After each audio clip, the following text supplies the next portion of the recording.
item.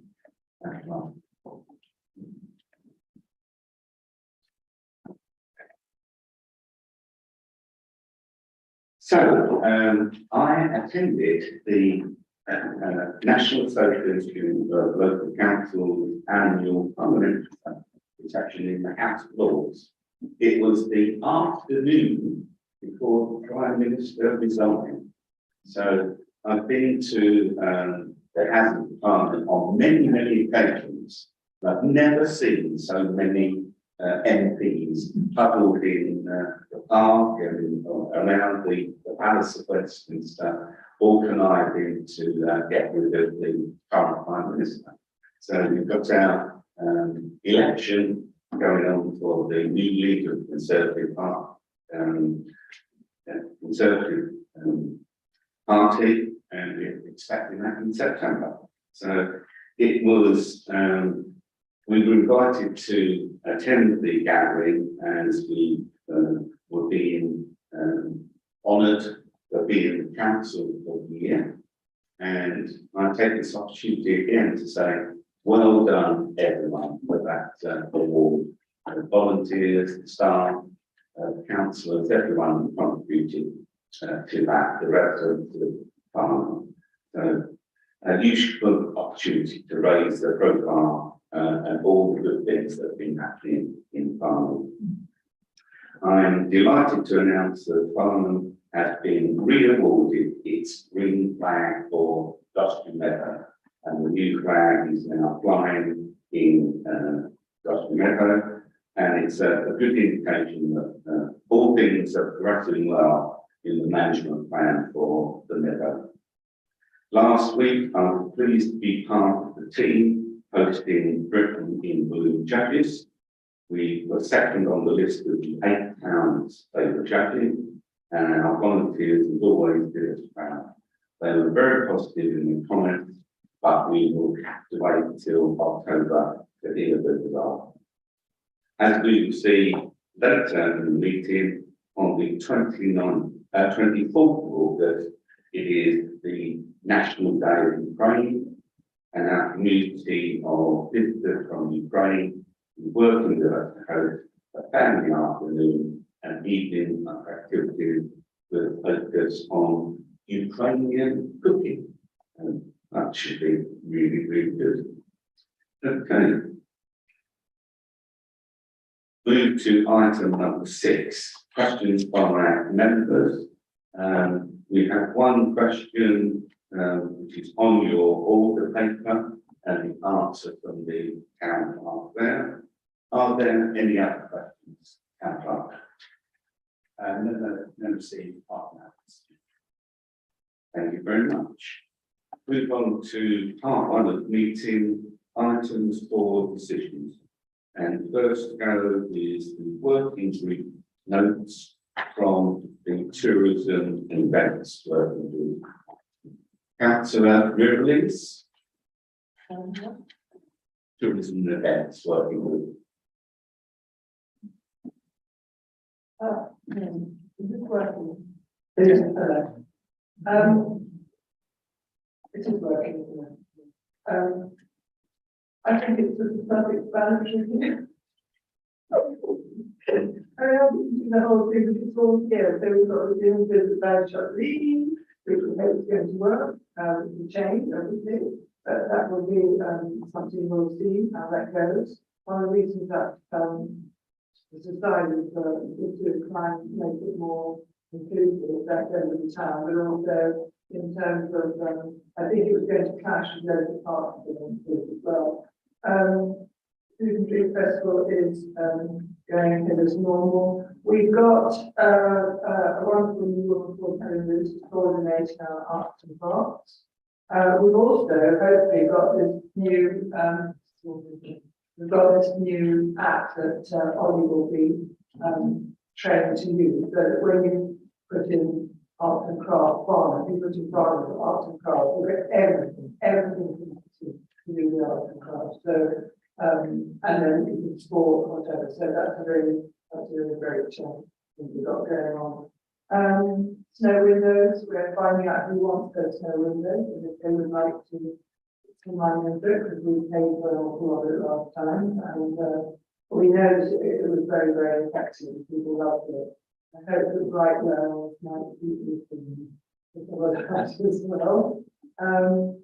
Yes, the Literary Festival, I'm meeting with one of the directors who went to the Conservative. He was the guy who did the wonderful films of the poems from over the years. And he very kindly offered to work with us with his yarn and his, they've got their publishing company. And so we've got really exciting stuff coming through with that. So Ollie and I will be meeting next week. And so that's where I think it will be really this summer as well. Yeah. Okay. Thank you very much, Councillor Moody. We then move on to strategy and finance and hand over to Councillor Evans.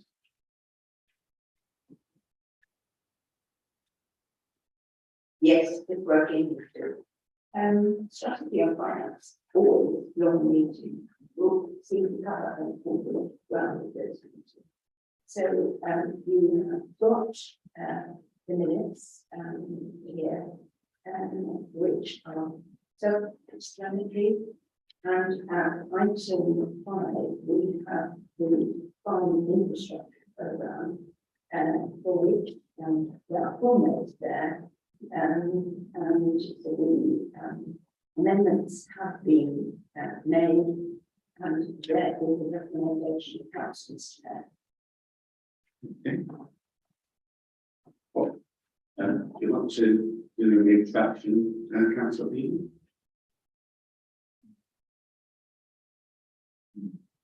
Perhaps you should read out that recommendation, which is that the revised document, the next one, be agreed as the current council approach to options consultation, subject to any new issues emerging as part of the consultation, which will be considered by council at its September meeting. So this is an interim.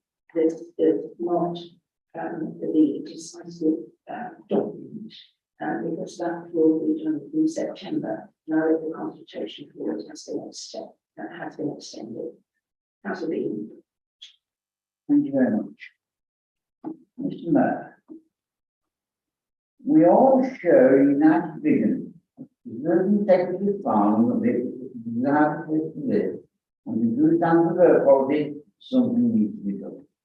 Resolve traffic problems of course congestion in Farnham. While the ultimate desired objective is the pedestrianisation centre of Farnham, differences in the nerve of the end objective to be found in the need solution to this problem has been identified by now and implemented. There is no easy solution, and we need to be realistic what can we actually achieve in a short and medium term. The Farnham infrastructure programme has been the first time all 3 tiers of local government Surrey, as it's Surrey County Council, Waverley Borough Council, and Farnham Town Council, have worked together with a single focus of improving traffic flow and creating a more attractive and environment with consequential benefits to air quality. There is currently a public consultation exercise being undertaken, at which comments and observations are being invited to various proposals. It's been identified in the town centre and a number of options regarding the A51. All public exhibitions have been held today, well attended.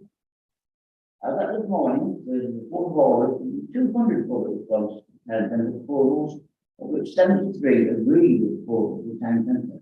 That is making permanent making permanent the curb pavement widening on Castle Down Street, implementing during COVID, and also changing traffic law, including the front carriage system, two-way traffic law in Temple Farm, the curb pavement widening in the borough. Whilst the option of the A31, which would require significant central funding of the farm transport, be implemented, have generated 114 public responses, which 34 are in agreement with the proposals.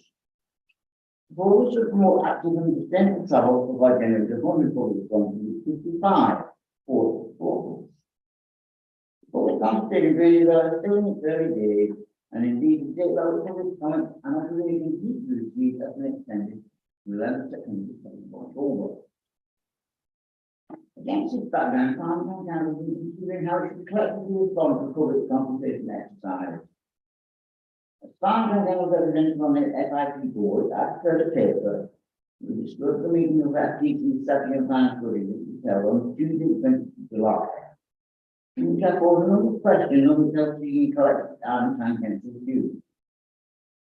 This meeting was attended by many Farnham councils and generated a lively and broad debate, on which the table for tonight, the number of recommendations being made have been prepared.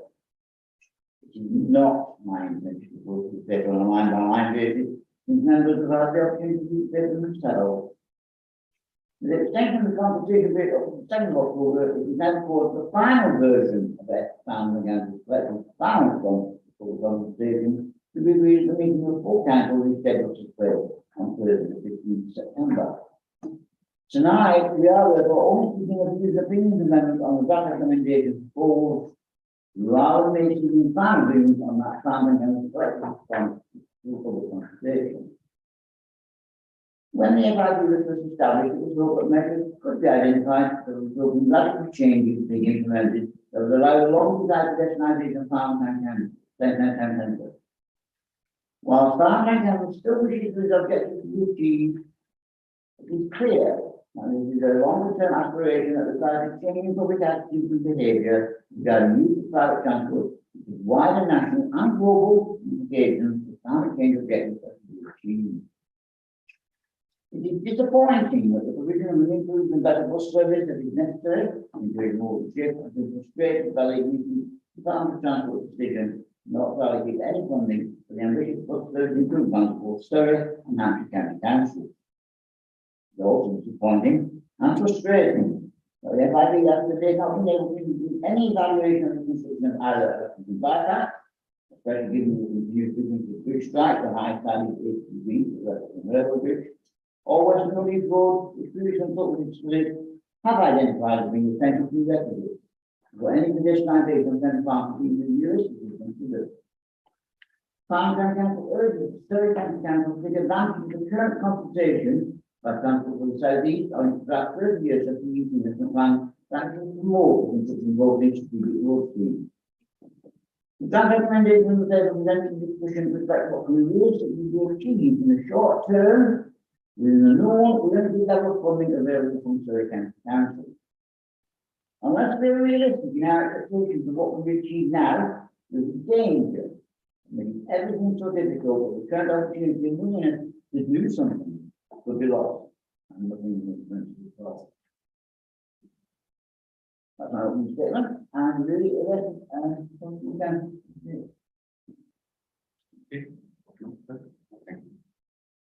So the intention here is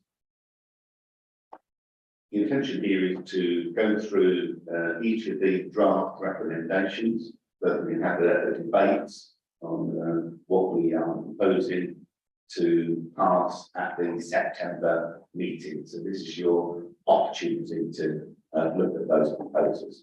Councillor Neil. Thank you. And thank you, Bill, for your summary there.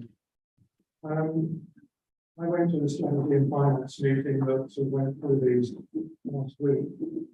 And we went through the recommendations one by one. That took a long time.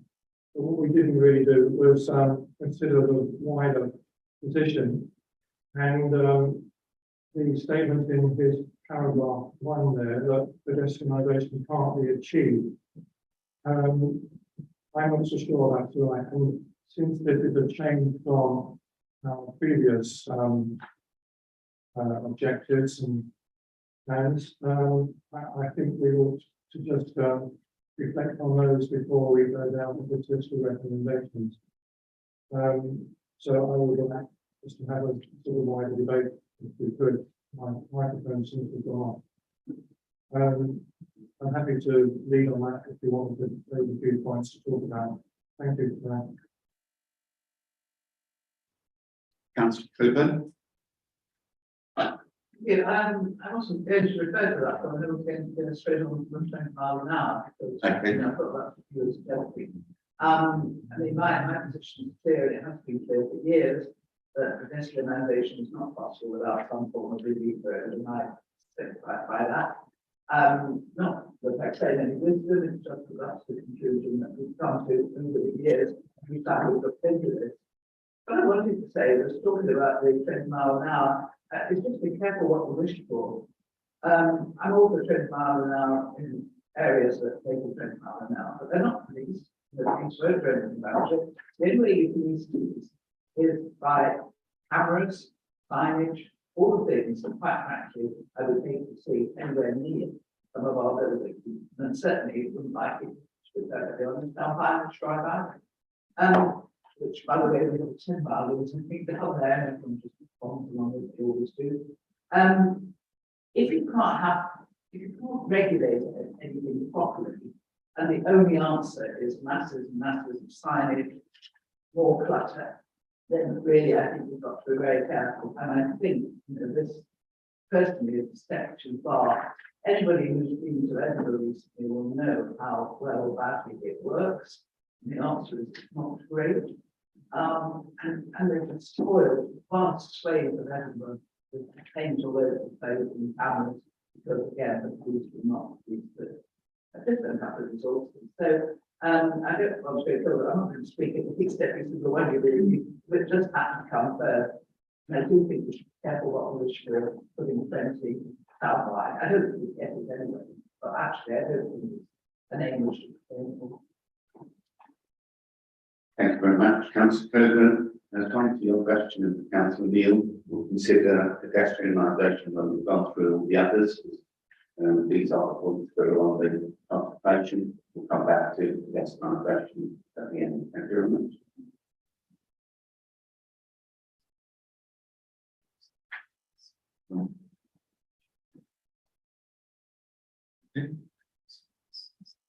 Yeah, so do that at the end.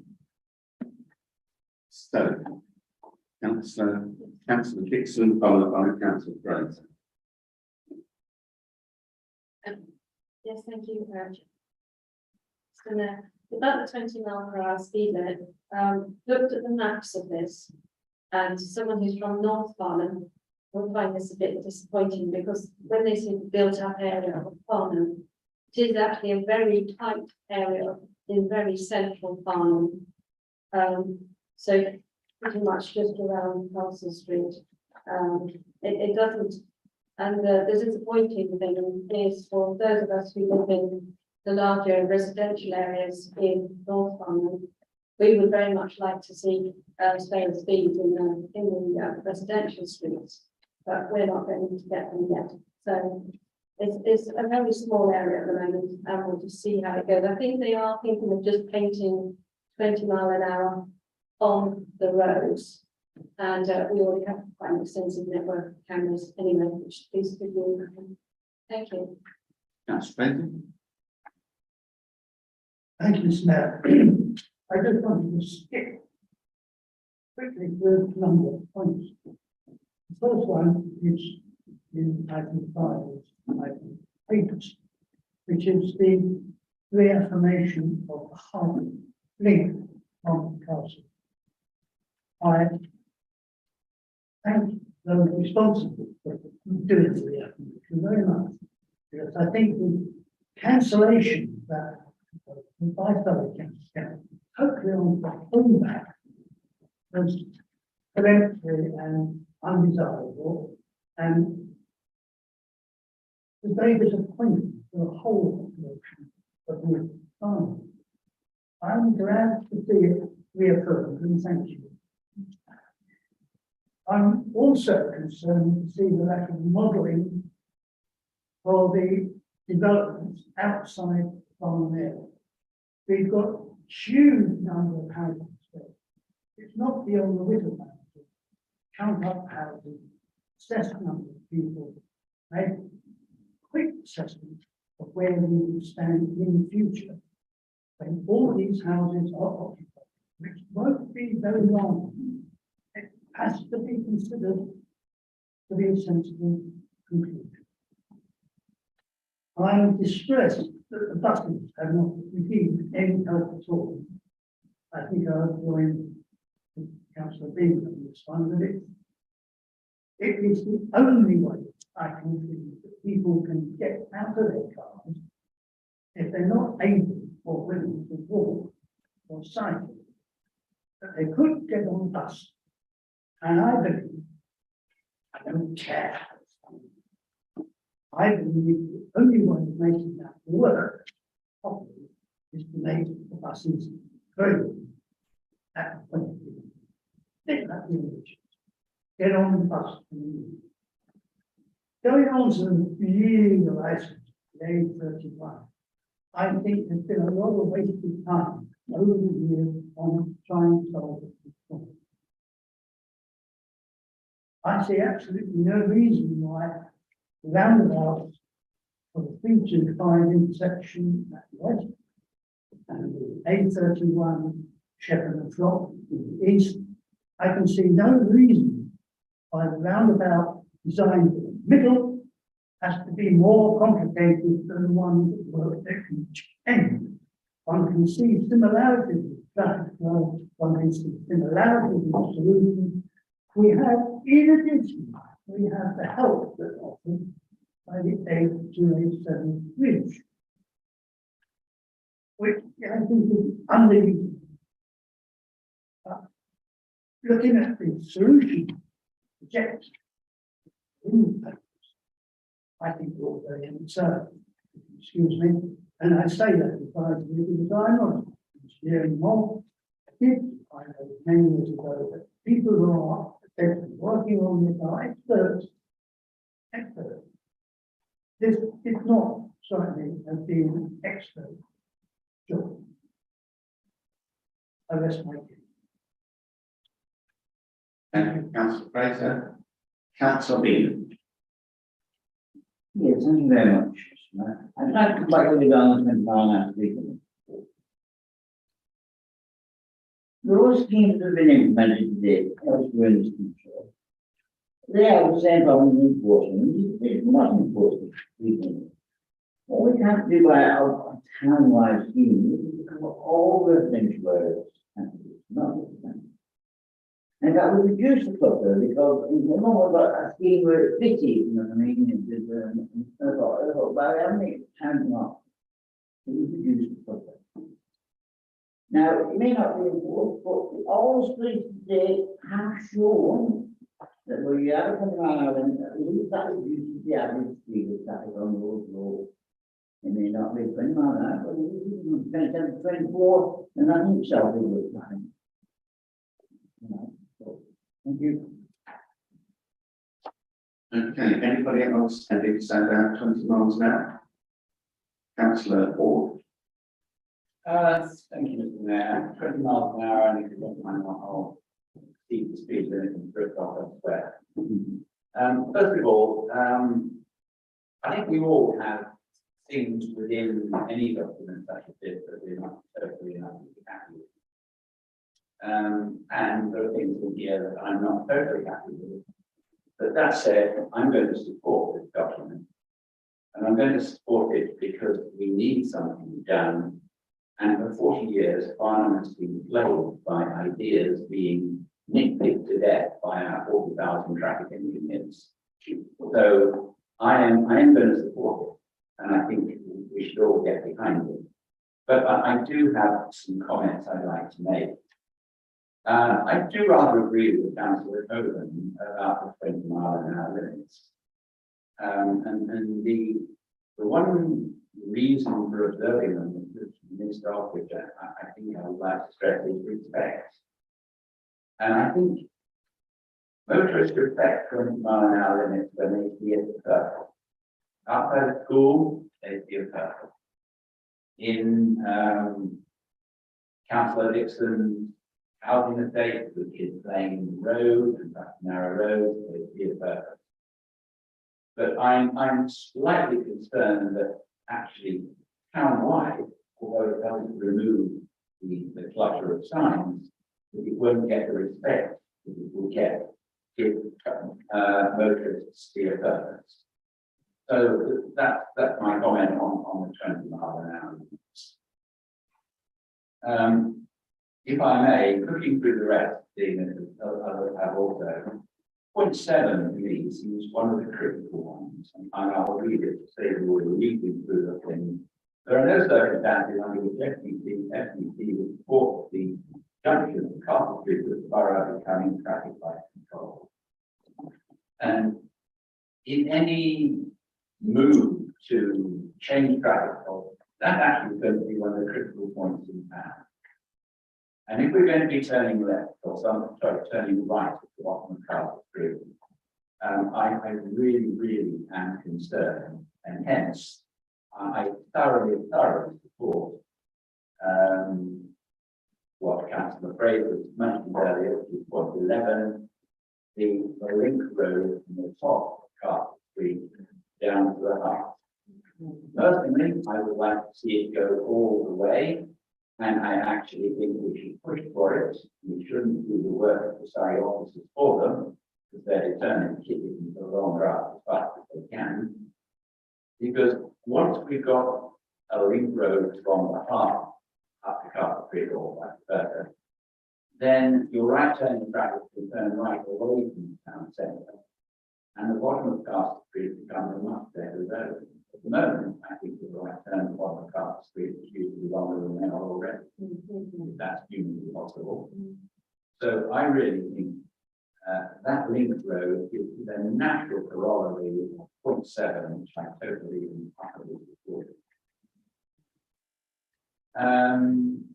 That's probably the main things I want to say. There are other little things around that I'd like to say. The two-way street out of the car park from Wagon Yard strikes me as an excellent idea. South Street is going to be two-way, should be able to flow around either East Street or Woolworth Road. Woolworth Road, I don't care which, flow away from the town. So those are my 2 points really. Castle Street bottom is going to be a problem. Car park to Castle Street would actually solve one of the biggest problems which we're going to introduce. As I say, despite my misgivings, I will. Thank you, Councillor Hall. Councillor McLeod, followed by Councillor Bishop. Thanks, Mr. Mayor. I also support very well what the Council is saying there, and I think Council Stevens expressed it very well. I think we need to be slightly careful actually that making suggestions to change it so that people have things that they think feel strongly about themselves, which don't appear to they have the right to make them individual presentation or comments to the team. And if you be doing that, you probably should be doing it trying to get consensus about them. But that doesn't mean that we can't suggest other than comments in this individual item. I agree in terms of item 1, it's probably too strongly stated there actually. We're saying there that we want the whole town to be 20 mile an hour limit. Probably what we should be saying is something a bit gentle than that. We'd like to be public consideration more 20 mile an hour. And probably with the time perhaps outside schools and things like that, I would suggest walking down a little bit. Something I'd suggest strengthening actually is the item about the buses actually, which I think has been mentioned by a couple of people. I think we should be saying more strongly that the option can put here, it does require better public transport. And if we ever have to suggest something more like full pedestrianisation, that would be absolutely essential. We just couldn't have full pedestrianisation in the town unless you have several things, not just the Western Route where the Council Commons said. We'd actually need a much better public transport system throughout the town. We'd actually need a change of attitude of the population of the town. People being prepared to cycle more, use electric bikes more, and that sort of thing. So I think we should be saying more strongly the item that 14 about the buses, and it should have stronger statement than that. In terms of the junction at the bottom of Castle Street, I totally agree with that. And so I just found out there's no proposal to do traffic lights at the bottom of Castle Street as a handle anymore. But so we can certainly say that I'm not aware of any suggestion that that should happen actually, and it's not in any of the proposals. There are other things that I do have different personal views about, but that's not what we're here to do.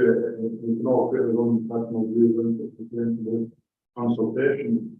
I have some concerns about some things that actually, when we have good ideas, you know, it's a good idea, you know, to link to the upper part, car park. But I would point out, actually, I don't think the project team are just doing structured things. This is a big expensive project, actually. And there's only so much to be done at a time, in fact. And it was a big job to actually do that part link.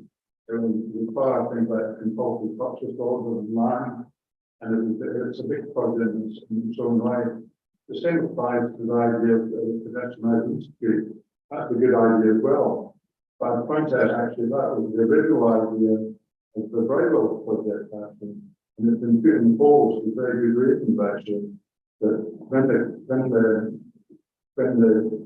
COVID thing came along and there was all this disruption to the town, and that happened at the same time as a load of other disruption to do with new gas mains and other things. And in fact, there was a great concern about changing out these streets to the pedestrian making freeway behind the roadway, and it's put in place for very good reason. And that's a very big project again. And if you ask for that to be incorporated into option D, it would actually put that option back by a long way. Some of these things should be, in my view, regarded as good ideas, but not, I think we've been too strong in saying we must go into option D. In my view, we should stay beyond option D. I'm not going to dispute that too much. It's up to the Crown Council. The Crown Council as a whole feels very strongly about it. The old buildings here. Yeah. I'm just expressing some personal reservations. Thank you, Mr. Mayor. Thank you, Councillor Brown. Councillor Christian, followed by Councillor Mills. Thank you, Mayor. I think we're dealing with ambitious of 50 miles an hour everywhere. There are certain areas that we all know outside schools, etc., that mean 20 miles an hour. I think people are very going to get really fed up creeping on 20 miles an hour in areas that they don't need to do so. And it's very good for police anyway, because our police force is not exactly strong in environment, to put it lightly. The link road is essential if we're going to pedestrianisation. Something people possibly haven't thought about is, yes, if you don't go down to the bottom of the West Street, it also means people coming along West Street that want to go to North Farnham can use it the other way around, which saves them going along to Castle Street, or if they get lost, wandering all the way around the town. It's nice, it's fine, but I think everyone here must agree that this is something we really got to push for, because without that, there is not going to be a sufficient difference. Thank you.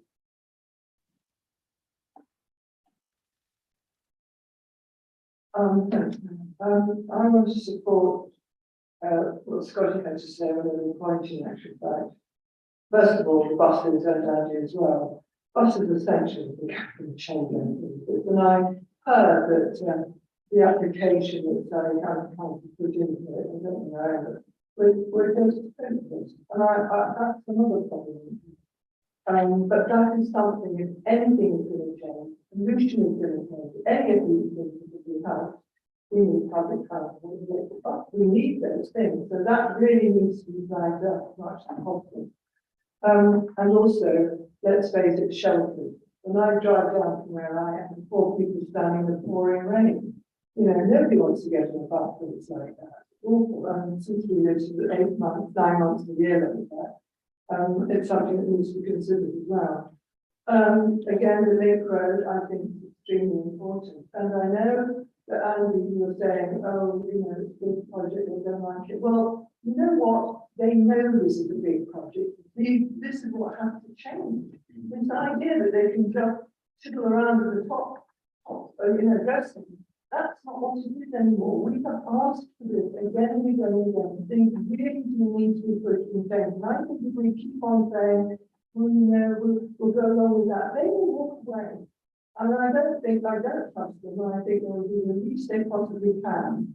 And I feel very strongly about that. The legal really has to be in place, and we should look for that. On top of which, I also think that the idea that the burglar hybrid option is something that also should be backed up. I know they don't spend the money, but each is corner doing that is not going to work at all.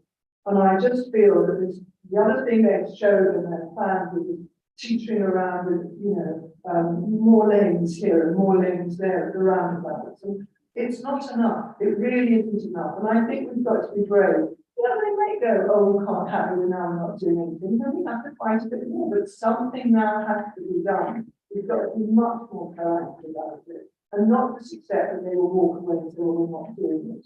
They need to be pushed. And we can't, if you just go, well, we won't bother then, we know what we're going to do. That's not going to work. It's really not going to work. So I think in terms of all the things being said tonight by the other council, I tend to agree with everything they have to say. But I do think that we really do have to say, this is what we want, this is what we're heading towards, and we need to take notice of that. Thank you. Councillor Neil. Back of the way what I wanted to say before, but I'm going to say a few things. I'm a lot of the recommendations in here I support, and the views that this come over from the council, I'd like to talk about those as well. But I am concerned that we're heading away here from just dismissing pedestrianisation. We should be trying to think of a way to get to it, because the view of the people, I believe, is very strongly in terms of finding that objective. There's been a referendum on it before, which was supported of it, and to just dismiss it as too difficult to me is not constructive enough. We need to be thinking about how we could get there, which means we need to probably do some trial road closures and things like that. See what works, see what works and what isn't. I'm also concerned about other things to do with this whole theme that are not just roads. We have other objectives as well, and they don't seem to have been mentioned in this paper, and I'm not sure quite why. I'll just go down a few of them if you like. First of all, the town centre being a community hub, an important community hub, which is a growing realisation across the town and the whole country.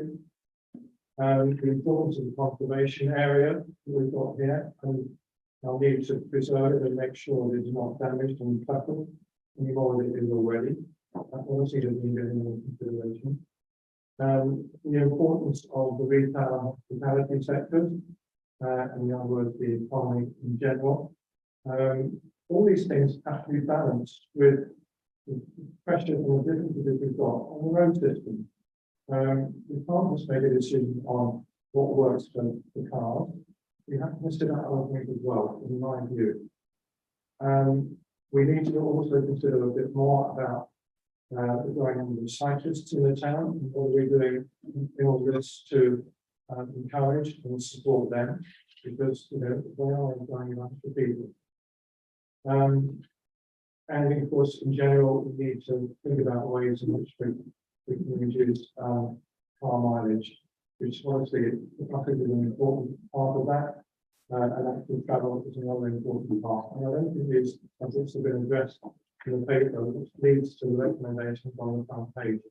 The front page is all about, the details of what we want to do on the road.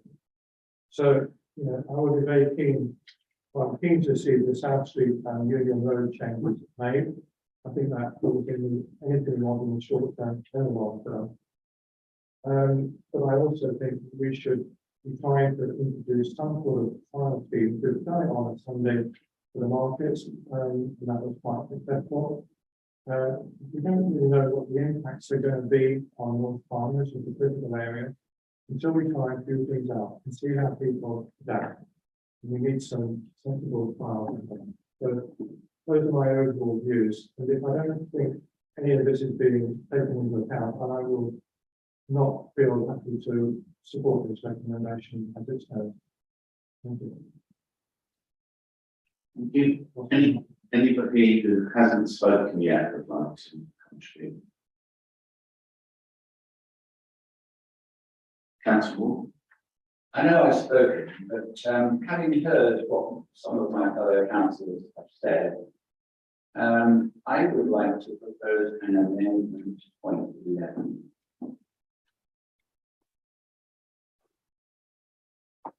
Such that the first sentence should read, FTC reaffirms its aspiration for construction of a half link road between Castle Street and Upper Hart Car Park. So remaining the same. And then inserting, and its continuation to West Street. And then adding the first little bit of point 1 as an essential element of any measures to provide access to reduce town centre vehicle movements. I don't know if I have a second, but I would like to propose that. Councillor Upfield has seconded that. So let's hear other people's views on that proposal, which has been seconded.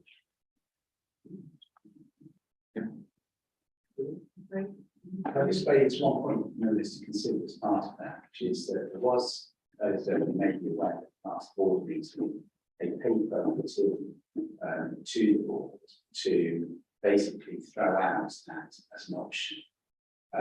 It was withdrawn on the basis that it was bounced into the meeting and it hadn't been to the town council for consideration.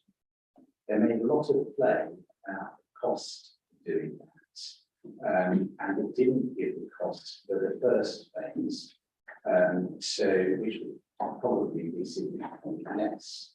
And there may be a stronger argument to make for the initial connection because the road grade would not need to be the same as the link all the way through to West Street. The way that Councillor Beeman has drafted his paper so far indicates a lower cost option, so it may have more chance of getting through the next stage. I worry that the full cost, which was people were quite easily going to dismiss it on the basis that it was a quoted figure of about £80. But I just want to give that as an extra piece of information about the ordinance to those who weren't there.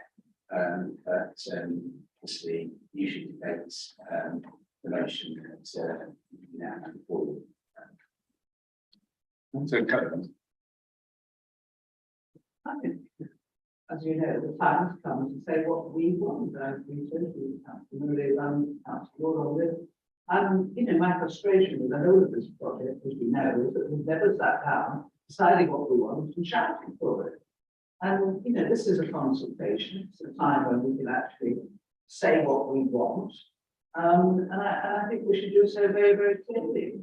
And I think there are some absolute, I think this is something we need. I think the buses, I still think the West Community Road, I don't see how we can achieve anything that we really want to achieve without the West Community Road that incorporates the Revolution Bridge.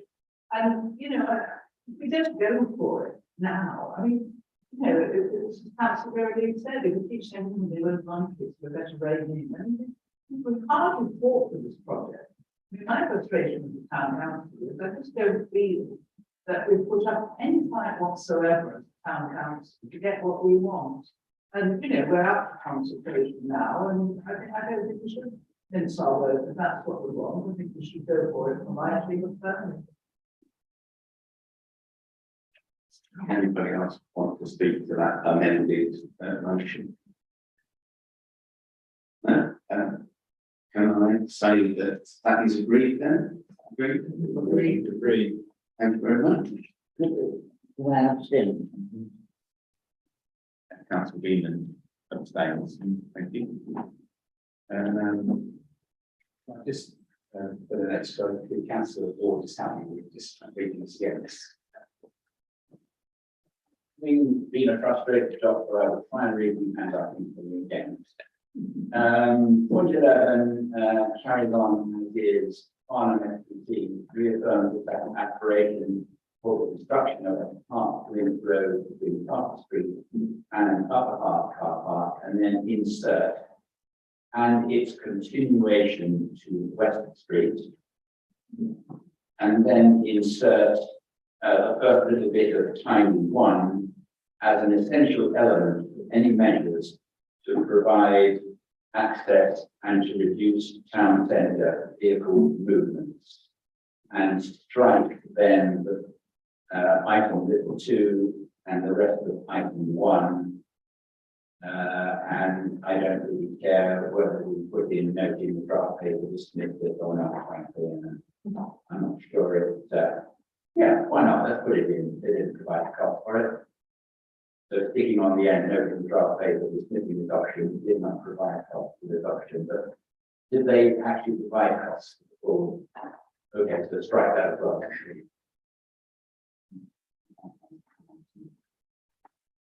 One way, two way. So, councillor Ward, which the link, one way or two way? Two way. Probably two of them. If you're on one way, it's the car park, and it's there. No, that's what I did. That's the original suggestion. That's fine, if you got different, as we group down. The application, but sorry, there's a major difference between having a two-way link road on West Streets. That's significantly more substantial, and it may not have been on the table before. And it probably just been a wider set of compulsion purposes, probably regards back of Castle Street, which was for the original thinker. If that's what members want to do to council, you're going to comply that. Chantal, I totally agree with you, but I reiterated something I said before, we should not do Surrey officers dirty work for them. We should tell them what we want, quoting Councillor Coburn. We should tell them what we want, and tell them strongly what we want. So can I have your opinion to that? We have to about a two-way link road all the way to West Street. Would that agree? Anyone want to object or abstain? No. Councillor Green would abstain. Okay, thank you very much. So we've got one proposers agree. Councillor Cloud, are you looking forward the proposals to change item 1?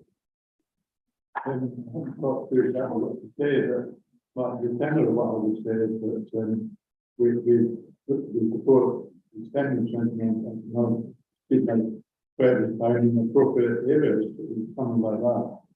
Not to cover the entire residential area, such as outside school. So FTT supports extending 20 months people to cover the appropriate areas forest such as outside schools. Something like that. Have you got a seconder for that amendment? Yeah. Yeah, and Councillor Bridgen. So talking to the amendment then. Councillor Dixon. Sorry, Smith. Thank you, Mr. Mayor. I mean, the thing is about the 20-mile-per-hour zone across the entire town is that it sets the character of the town. And I know I've never been to Edinburgh, I haven't seen their 20-mile-per-hour zone, but I have been up to London, where there's a 20-mile-per-hour zone of thicket in Westminster. And I've driven through that, and it sets the character, so all the cars are suddenly secondary to everything else. There's a lot of bicycles, there's a lot of pedestrians, and everybody seems to respect each other on the road a lot more than 20 miles an hour. There are very few roads in Farnham where you can actually do 30 miles an hour, and it is 30 miles an hour at the moment in the town centre. And yet you have to ask yourselves, if it is only 30 miles an hour at the moment, why are we not seeing more cyclists? Why are we seeing pedestrians, you know, sort of clinging to the pavements? I just think that, and we do see incredible speeds. Because a lot of the cars we have now are very smooth at very high speeds. And I've been in the cars, and I've been in very nice cars, and I've looked, I always like my car, because it rattles. Speed. I've always loved a car that rattles when it goes above the speed limit. But I really say, if we just say we only want 20-mile-per-hour zones outside the school, that's what we've got now. And I would encourage all of you who drive cars, come and drive up the Farnham Road. You can do 30 miles an hour, 40 miles an hour to your heart's content. And at 350, there's hundreds of you then children with you to run over. You know, and there's absolutely, you should be on that piece of road. There's cars, SUVs, BMWs, vans in 40, 50, 60 miles an hour, and they have been caught by the police when they went out there at complete bonzano of a speeding after them. And there are hundreds of children who haven't even got papers to walk on. And so you're just saying, oh, we'll just have, there is a 20-mile-an-hour zone outside of the school. It is completely ignored, because we haven't set the tone for the entire town. I think it's really nice, and it would really help active travel. And if we're not going to have busing, we saw that during lockdown, people were very keen to embrace their bicycles and head down into town in big family groups. Why can we not put a new sort of feeling to the town, which would encourage electric bicycles, which many of us now have, and families on their bicycles into town? That will never happen if we keep to the speed we've got, because look at the roads that we have at the moment. They are very aggressive, they are very in favour of the car dominates. We don't want car dominates in the centre of town, we want the car to know. And I'm the worst person, I'm trying to get my daughter to a ballet lesson at 1 o'clock, but I shouldn't be listening to Farnham Town Centre, trying to do 35 on the corners.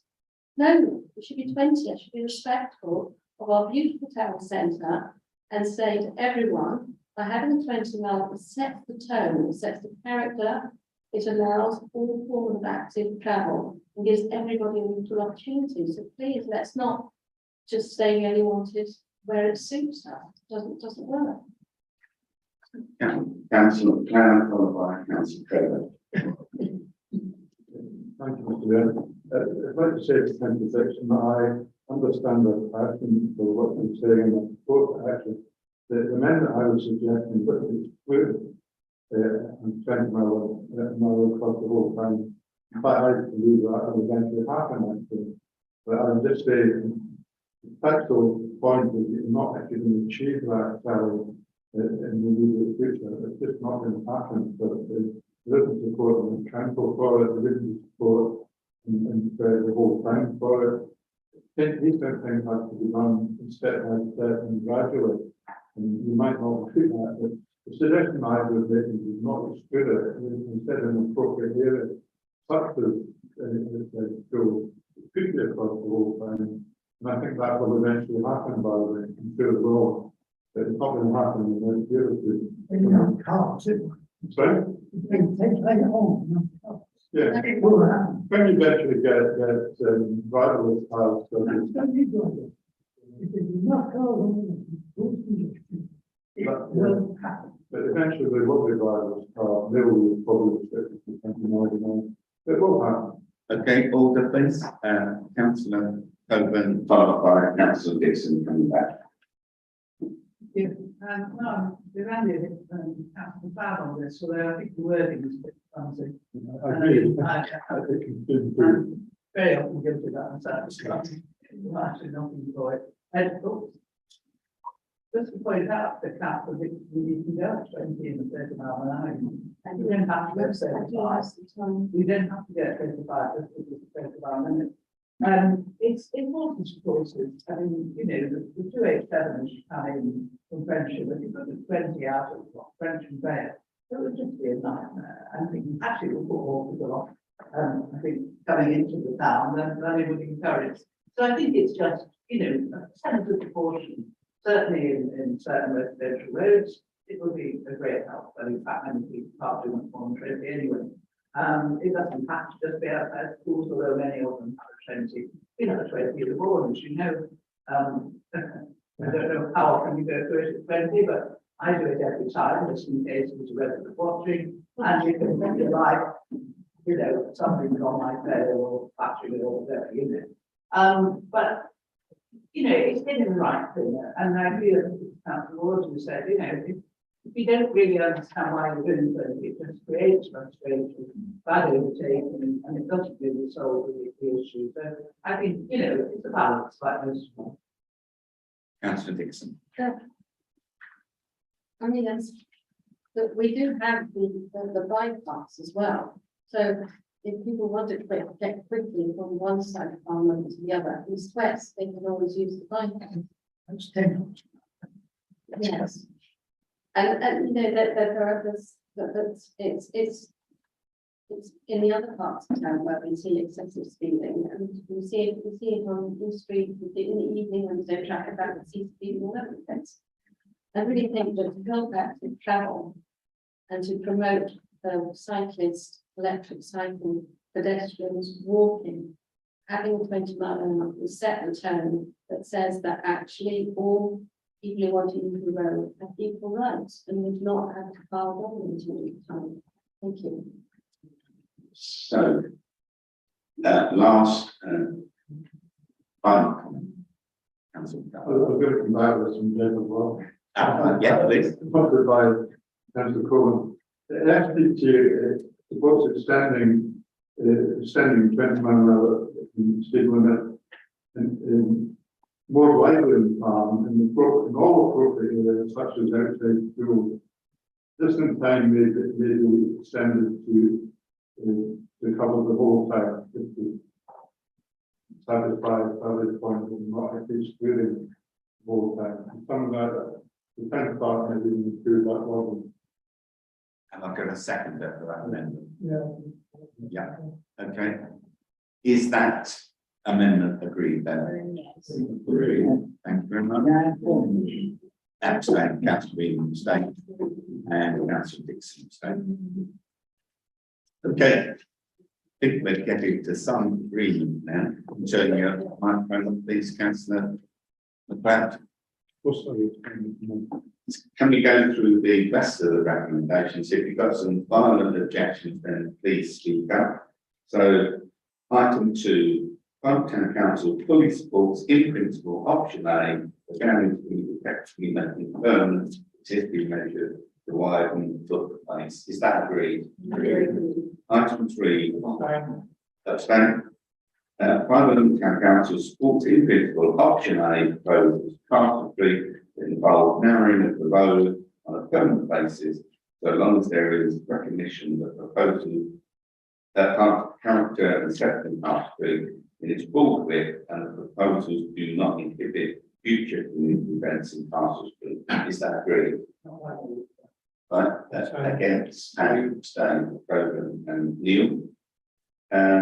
Item 4, Farnham Town Council expects the use of high quality materials taken in proposals as befits the conservation area, Farnham's historic Georgian heritage. Is that agreed? Anyone against any abstentions? None. And Farnham Town Council supports use of the accumulated financial surplus on Surrey Town Council Farnham on Street Park account being used by high quality materials. The use of paper whitening, open up across the standard materials. Is that agreed? Any against, any objection? No. Next one.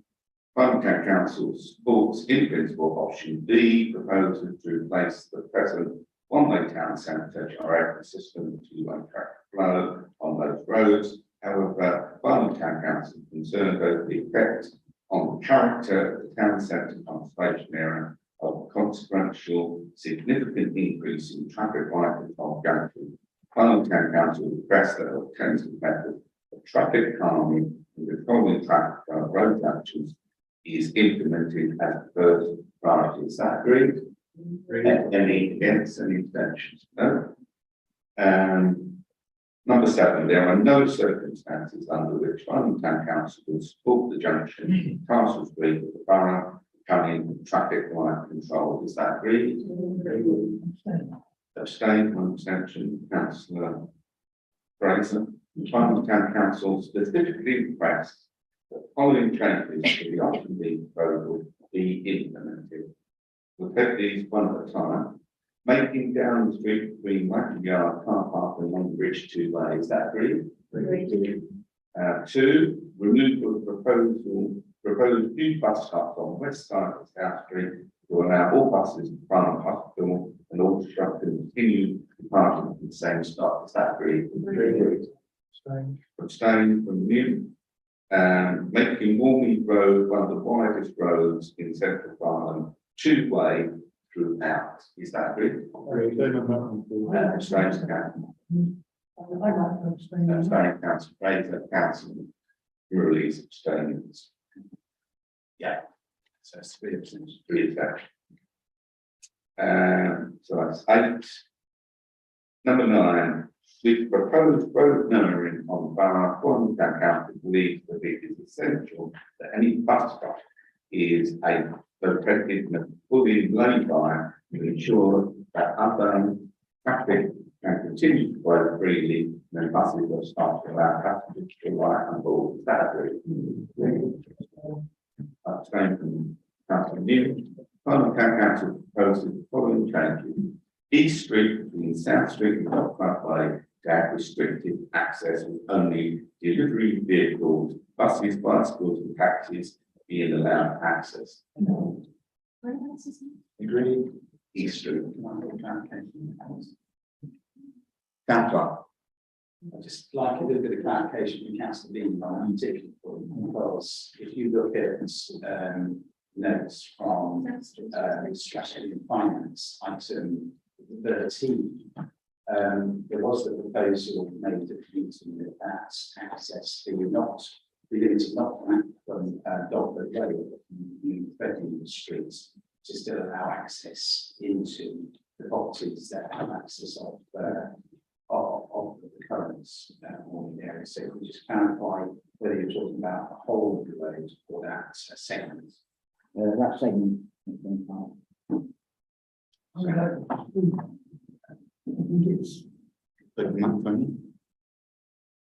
I think it's foolish to stop two major roads. You put one of them out of action, you double up the flow in the other one. I don't think it will work properly at all. I'd like to propose.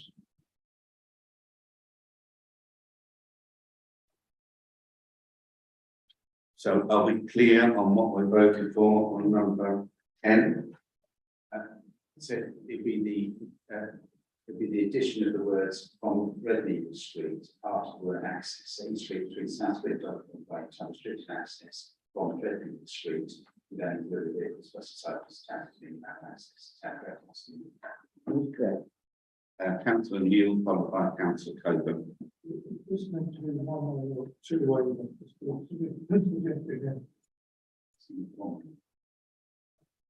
Which direction? One word. Molly, Councillor Coburn. I was just going to say, I'm going to have to abstain, but I don't understand what the motion is. Right, I have no idea what means. got a problem here, Councillor Bean. Yes. You chose the diagram. Is it on the map on the left?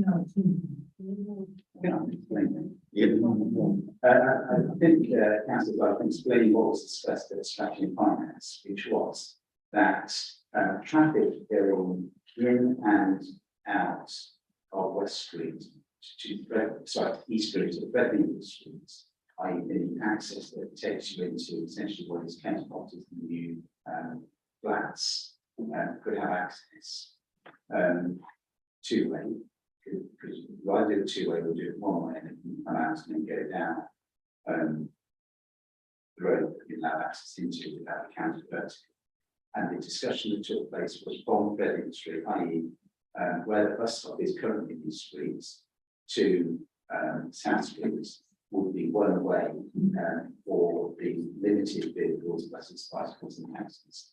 And that is because the other proposal that we're discussing, which was also discussed at finance, was that we made warming roads two-way. So that's they were connected proposals that were put forward in Council Dean's statement. Is it East Street? The far side of 12? Microphone. Yeah, I'm lost. Whereabouts is the street we're talking about? Is it from the, right, from Little up to across the building, is that what it is? The piece of East Street it was between the Warmead and the Bright House developments. But threading the streets is the access points. When you've just gone before you get to piece, the dominant piece now where the bus stop is there, and threading streets and roads just before that. Oh, I know. Bus stop, there's a bus stop there, big bus stop. Yeah, It used to be the cinema. Yeah. Yeah, restricted. Councillor Neil.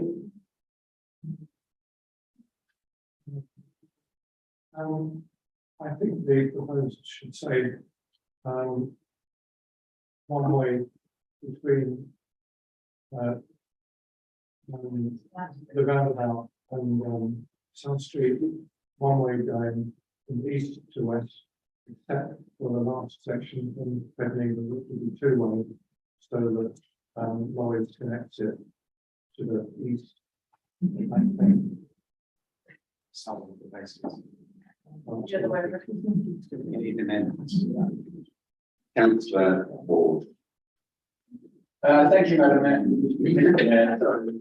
I would like to start. I think we are again in danger of doing the opposite work for them. When all the systems come to suitable like East Street should have limited access to be decided later or something like that. Why are we getting into one way between A and B and X and Y and the bus stop? And we just say East Street should have limited access. So is that a proposal, Councillor Ward? Do you have a second vote? So is that amendment agreed? Agreed. And do we accept that? But one abstention. Against, one against Councillor Fraser, one abstention, Councillor Pratt. Okay, right. 12? No, 11. So, yeah, 12. Although some council has not yet been allocated any funds from the Farnham Council Review county-wide bus service improvement plan, the town council believes that it's essential that at least the existing level of bus service is maintained and should be enhanced and suitable opportunities arise to encourage use of alternative modes of transport. Is that agreed? I was a bit more forceful. Yeah. That's like going and listening, you know, when you can change that, but no, we want them to actually pursue the idea of getting buses. So would you like to propose an No, I amendment? need someone to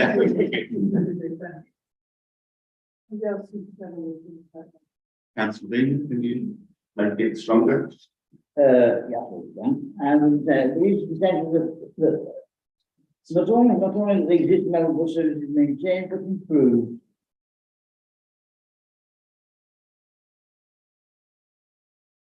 Not being harmed, but we should be looking for,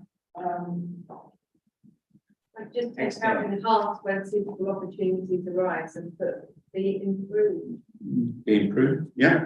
Significantly improved. significantly improved. Significantly improved. Yeah. So do we have a seconder for that? Yeah. Is that agreed?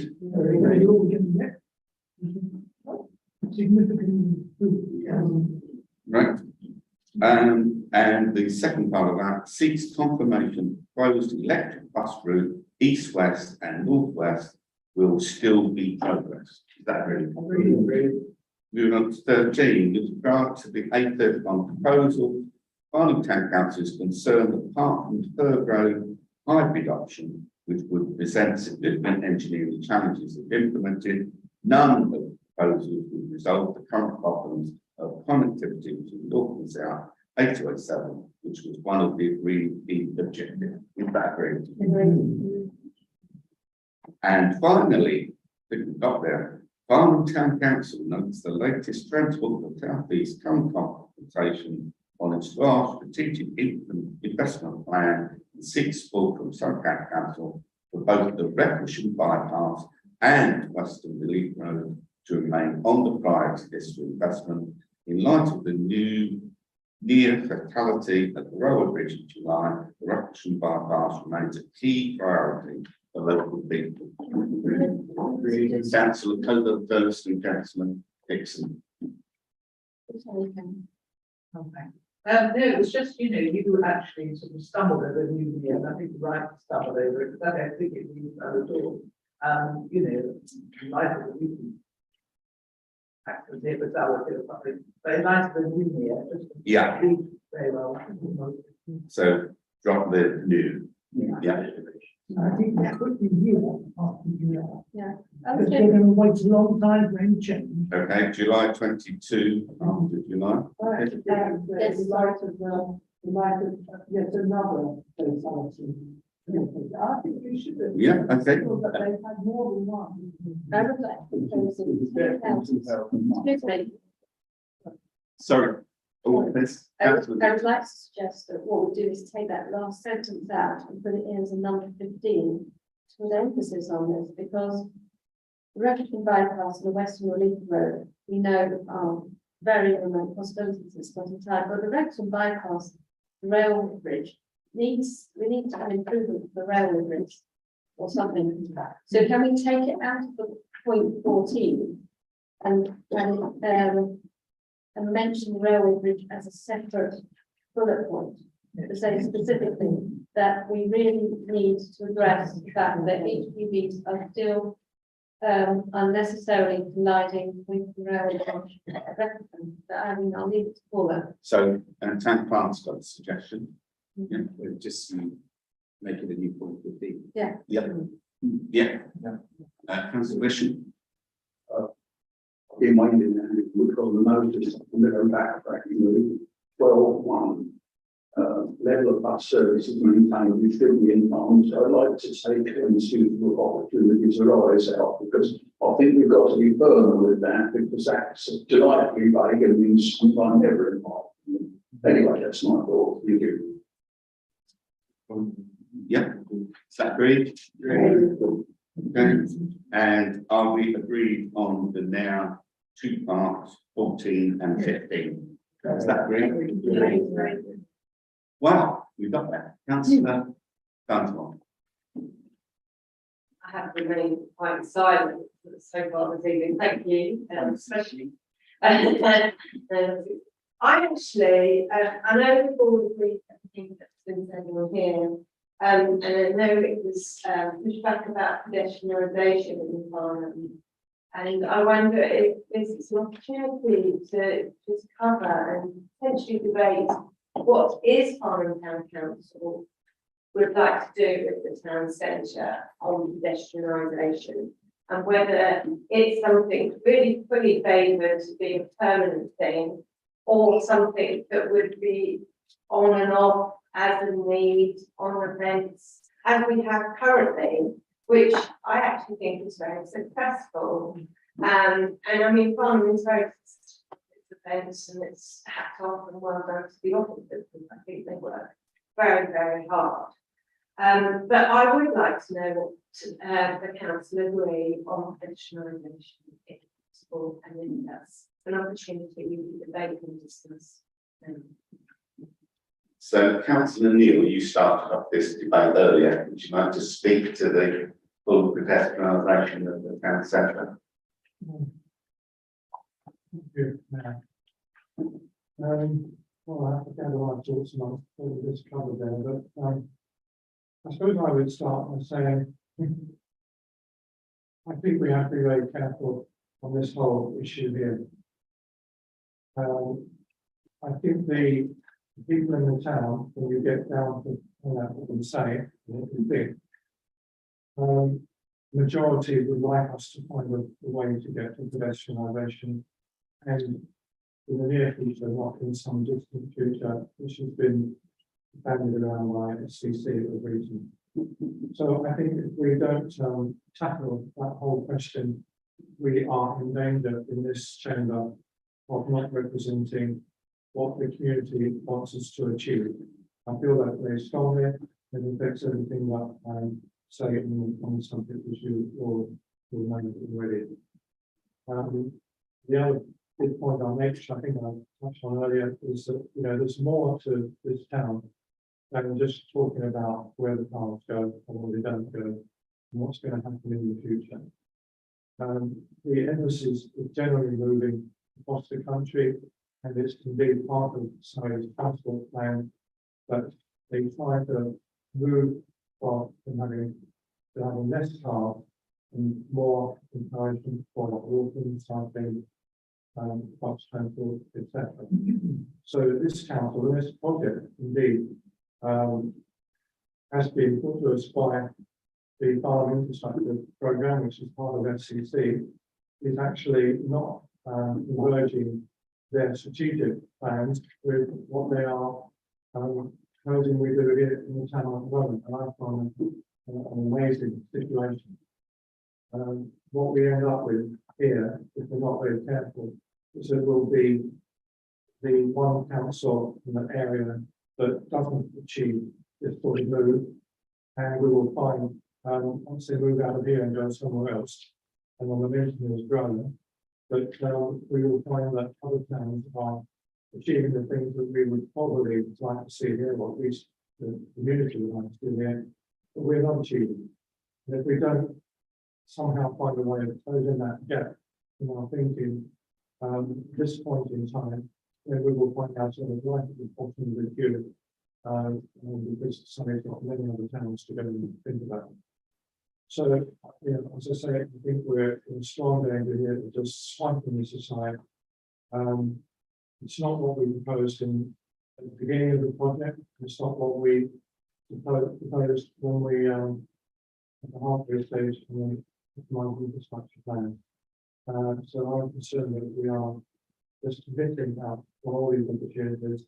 I think we will regret it, and I don't think the community will thank us for taking that position.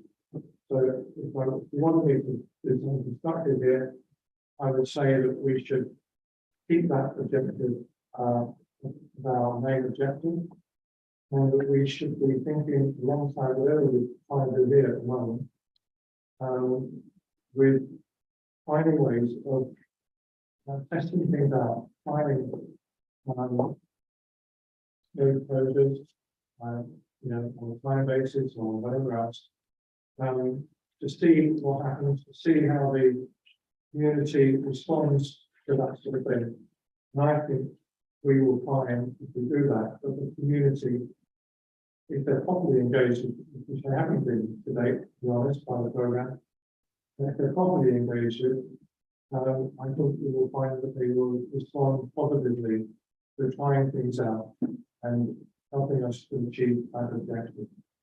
So, one recommendation from it would be that we keep that objective as our key long-term goal.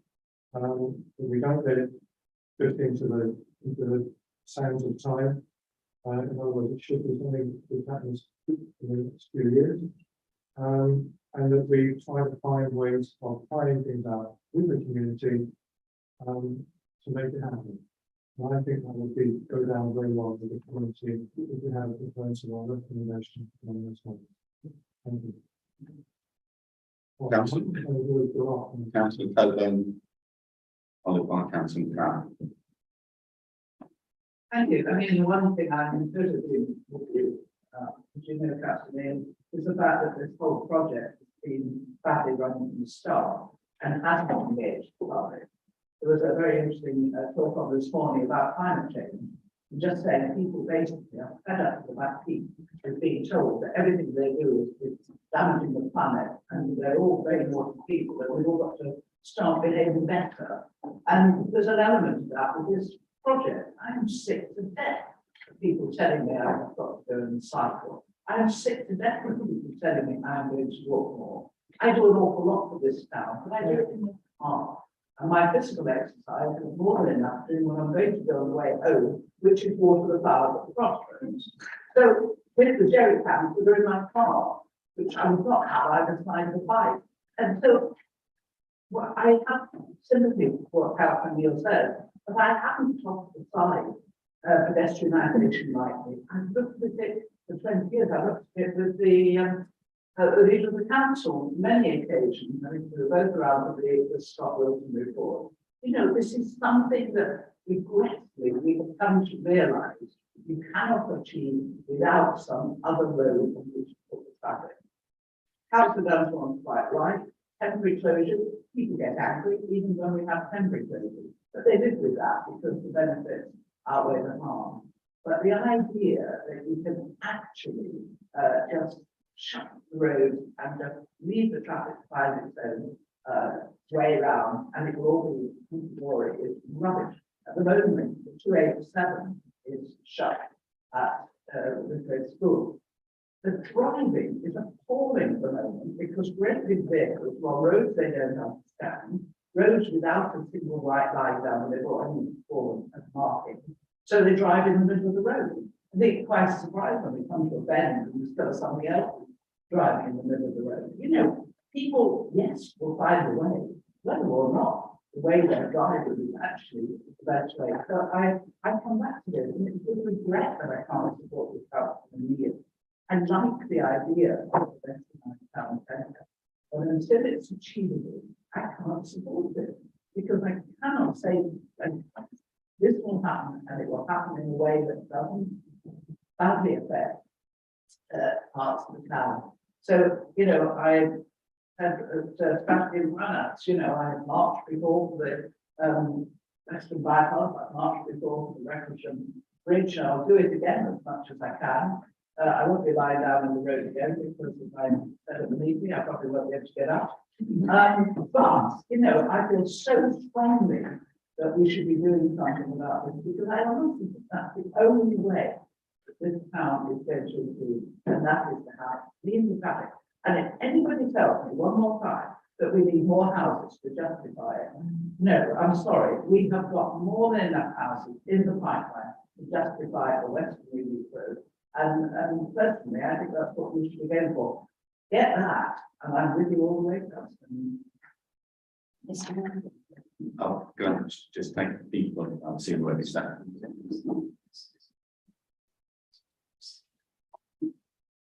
What's the form of words? Because you had a bit of a magic there at the end. Surely not. So can I have a words proposal? Oh, I didn't know I was proposing, but that. No, sounds new. I'll have some. Yeah. I will propose something. Support most of what the Cohen's have said on the Western Relief. You know, we do need. Yeah. something, and we should- Stick to pedestrianisation. Form of words for pedestrianisation. Well, yeah, I'll leave it out and I'll do this, but basically what I'm saying is, we should maintain the objective of trying to achieve pedestrianised town as soon as it's practical. And that we should, in the interim time, carry out trials and experiments. We agree to see how that works, and that we should also actively engage much more constructively with the people of Farnham to find ways to do all these things. And have we got a second there for that? Councillor Wicks.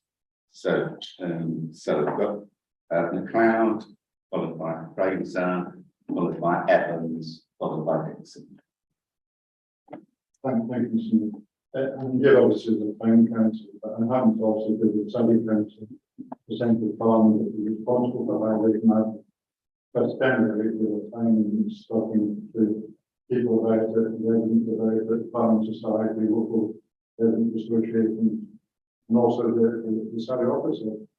And firstly, I have to say to John Will, I do not see the demand that these companies said that the living time for this. It just isn't actually. Because it would create far too many problems. It's just actually impossible to do, to be honest, in the short term. It just is not the standard routes.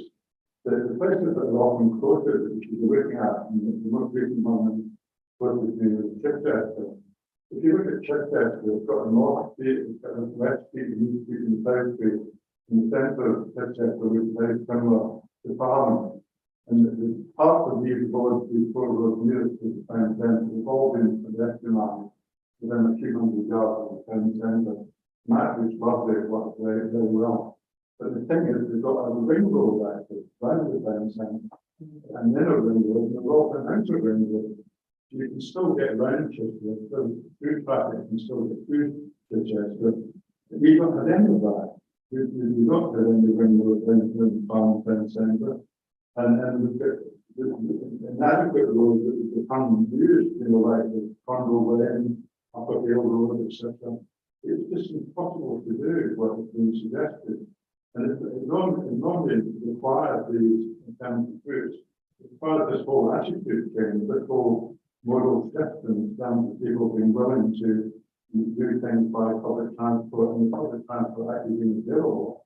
It also requires people in this town that happens to be in the valley, and there's a steep road either side, to be willing to do more walking and cycling and that sort of thing.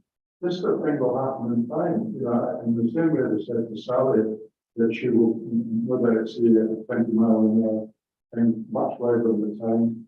I think John Newell's version will happen in time as well. There's a whole heap of things that got to be done for that to happen. Actually, and interestingly enough, in terms of Councillor Coven's point about more housing, one of the great advocates in the time of pedestrianisation is Mark Westcott.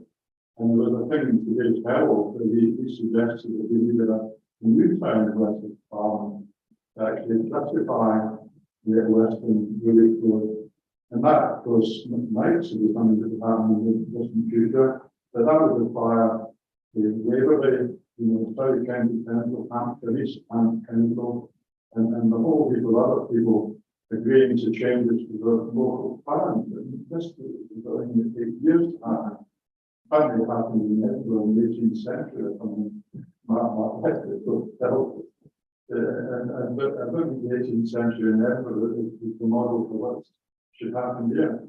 Interesting enough, there's a letter saying pretty well the opposite in travel history. And just to quote the first paragraph of the letter, this is from a lady who lives in Hill Road. She said the idea that farming should be pedestrianised is trying to do with this. And there's a road in practical vision of a town that doesn't exist. She then goes on to suggest some ideas of her own of how the town should be reorganised, and they were interesting ideas. But that's our starting point. And I find most people with that view, and I find there are some people who have this vision similar to John Newell. And that it's a good vision, and it will happen in time, I'm sure it will. But we're talking quite a long way away. And to actually say that we should have all of the efforts to doing that will quickly detract from the project that's going on now, which can achieve something for the town. If we suppose that we do the sort of thing that in the town council recommendation, we'll finish up with a much better town centre. And most of these things that have been done will be preparatory to all the future pedestrianisation. Once they post a lot of problems that Roberto can resolve, but they're going to take years actually. It's not something that can be done in the next 5 years, probably not in the next 10 years. So we're talking about a future vision, you know, probably 15 years away before we can pedestrianise. And it will happen, you know, John will get his vision eventually. It's not going to happen in the next few years. And that's my view, both of the town council and the Surrey council is actually responsible for this stuff. And that's what I was elected to be responsible for. And the other Surrey councillors, the North and South Farm, they probably do with the views that I'm keeping forward. So thank you, Mr. Mayor. So I've got 3 speakers on my list: Fraser, Dixon, and Nurlees, and you come back at the end. What that means. Oh, right. So, I actually saw Councillor Evans before those other 3. So that's Evans, Fraser, Dixon, Nurlees, and you, Hatfield. That bloke. Councillor Evans. Yes, sorry, Councillor Neil, but I really can't support what you said. You've actually said that pedestrianisation becomes the priority.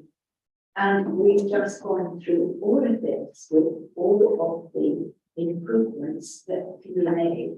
I think that one can have a long-term aim for pedestrianisation, but I think that you would lose the support of an awful lot of people in Farnham, because they're going to be going through years of roadworks and changes in traffic flows and hold-ups.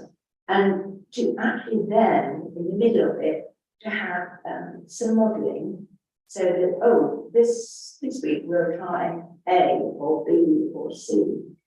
I actually think you will lose the support of Farnham people who have got pretty frustrated, particularly over Downing Street. And what one of the proposals was actually withdrawn because of frustration. And I think if you start off by saying that still the main objective is pedestrianisation, which these measures aren't going to produce, and you're going to try things out in amongst it all the works, that I think could be the head of race comes back, because long term, wonderful visualization in this beautiful town, but not to do everything that we're talking about doing, and still to say that our main objective is pedestrianisation, because I certainly don't see it that way. Councillor Fraser. Thank you, Mr. Mayor.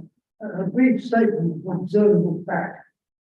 The limited events that have been held today, limited in scope and time, and held almost exclusively on Sunday, when commercial pressures were many, they have been successful. And I think most people with whom I associate in North Farm would agree. Despite a few grumbles, most people see the benefits. But to arrogantly presume you can extend the scope and close roads on a permanent basis would be totally unacceptable in my mind. I don't think I need to say anything. Thank you. Councillor Gibson. Yeah, but in my mind, I go back to where we were a few years ago, where we used to have terrible air pollution in well, outside WS Smith and Farnham. And there was an issue with retailers in the older town taking leases of bright bulbs, and there was a feel that the retail centre of the town was going to move into the new complex, and also the new complex was going to be quite 100% pedestrianised away from plazas in the middle. Obviously, bright bulbs are taking a bit longer than we would like. And so we haven't quite seen that. But I think there was always this concern that once we had this new centre, how would that connect with the old town? And I think this idea of pedestrianising some of those very narrow roads when we had a committee was a nice idea. What we've seen subsequently is a massive amount of work from Surrey, and obviously our social health centre have been extremely hard working. And it's become apparent that since like Upper Hill Road just couldn't take it, and there are other things we'd like to see in North Farnham improve. And it's regretful, but I think we have to accept where we are, and until we get away from life, we can't really take the decentralisation forward. Councillor Moodley, followed by Councillor Ackle. Thank you, Mayor. I see in how they will work those wild ideas, which you build lots of car parks around the periphery of Farnham, and then they have to walk into that. So that's one idea. I like the idea of trying to think just so people can see what it would actually be like, and we don't get some pattern because we made a decision. But I think it would be actually very useful to try a couple of things with people to go, this is what would happen. This is what the reality is, because I think that's a very good way of finding out how it will impact on them. And I think it's something if we offer to them and say, look, we're not putting this as something that's going to happen full time, but you will see what happens when we do this. Would you think that's a good idea? Do you want to go ahead with that? I think that's a very good one. I agree with John on that. I don't think that, I think even as Andy said, the idea that pedestrianisation may come in the future, but you know what? You're living now, you don't know what's going to happen in the future. Look what happened with COVID-19. Look what happened with Amazon taking over High Street. We have no idea what's going to happen in the future. And the other thing I would say is with the Western bypass, you're underestimating an awful lot of young people who are so anti-pollution, anti the planet going down the pan. Whether we want to go along that route, I don't know, but the point is, we are not going to be the moving shakers for that. That is the society of young people coming out. So this idea that we know will happen in the future is, I'm afraid, sort of pie in the sky. But I agree also, as Andy said about Chichester, because I lived there for a long time, and they have got this thing that goes round, and it's a big enough town to sustain all that. We sit in a position where we are happily clamped between Hampshire and we just start there, probably, there's nowhere around it. And so I think what we're attempting to do is actually the best we can do, but I do think trying other things will be very useful. Thanks. Councillor Apple. I think it was before. Just picking up something that Keith said. Let's try something. Let's try a decent bus service in all of our villages. That's a good trial to start with. That was save people coming in by car into the track. That's just the last thing that comes to my mind. One of the things I should say, I agree with Carol. I can't come into Farnham on a bus. I can't walk, and I'm certainly not going to live my life on a bike. Getting from bag shopping into this house and that. You're asking to take a life in your own hands. The roads from the town centre out to our village were built for horse and carts. It was probably dangerous then to consider riding a bike or walking. You've probably got not over 5 horses. The roads are still not much better than for a horse and cart. The services are not maintained. The roadsides are not kept clear. It's not safe to walk on the side of the road. Until we get those sort of things talking, I mean, to help with the town centre, let's have our villages sorted. Let's get out there so that if somebody from the village wants to come into the town centre, they can actually get it. I can't get here unless I come in. Got no choice, other than come in the car. And 90% of the people around the town we're the same way. There are a few fortunate people who've got electric bikes, might wish to take the life of their own hands, all well and good, get on with it. You won't find very much. Anybody who hasn't spoken yet on this motion would like to speak? No, back to you, Councillor Neil, to come up. Thank you. Let's give it a few things down. I'm not sure what Councillor Evans mentioned priority. I'm not trying to say this has to be a priority. I'm trying to say, you know, that we should be considering everything's in power already and not forgetting. So that's what you did say, which is why I use that, you know, that pedestrianisation will be our priority. And then these things can be kind of, but that's actually what you did say. Okay, well, we won't put it that way. I do tend to take a strategic look at most of these issues. So I look towards the long-term goal and work backwards, whereas most people seem to be looking at what we've got today and, you know, hoping we'll get somewhere in the future, but we're not sure where we're going. So, you know, that's just the way I think. I am concerned still about the town centre, the economy, conservation area, the things I mentioned before, which we always just seem to forget.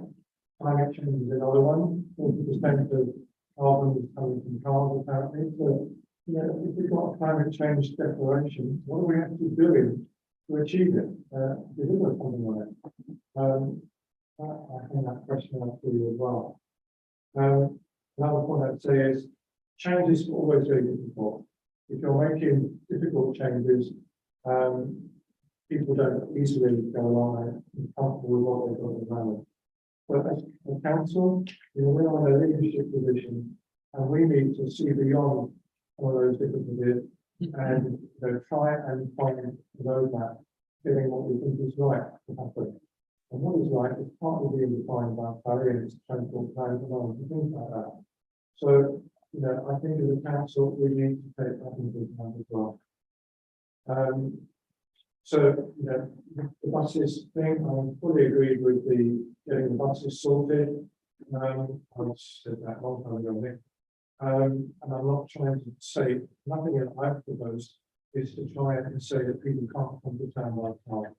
I didn't want anyone to think that I'm trying to stop cars coming. All I'm trying to say is I want people to be encouraged to start thinking of using cycles compared to any other ways of doing it. So, those are the reasons why I think the way I do, and why I don't want us to lose sight of that vision. And that's why I'm recommending, as a towing the water, shall we say, we do some trialing at the moment. That's a very concrete recommendation. Thank you. Town clerk, can you read down the motion?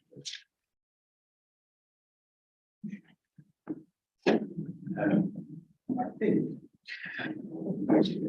was that Farnham Town Council maintains its objective of being a pedestrianised town as soon as practicable, with experiments and more active engagement with the community to gauge the level of support.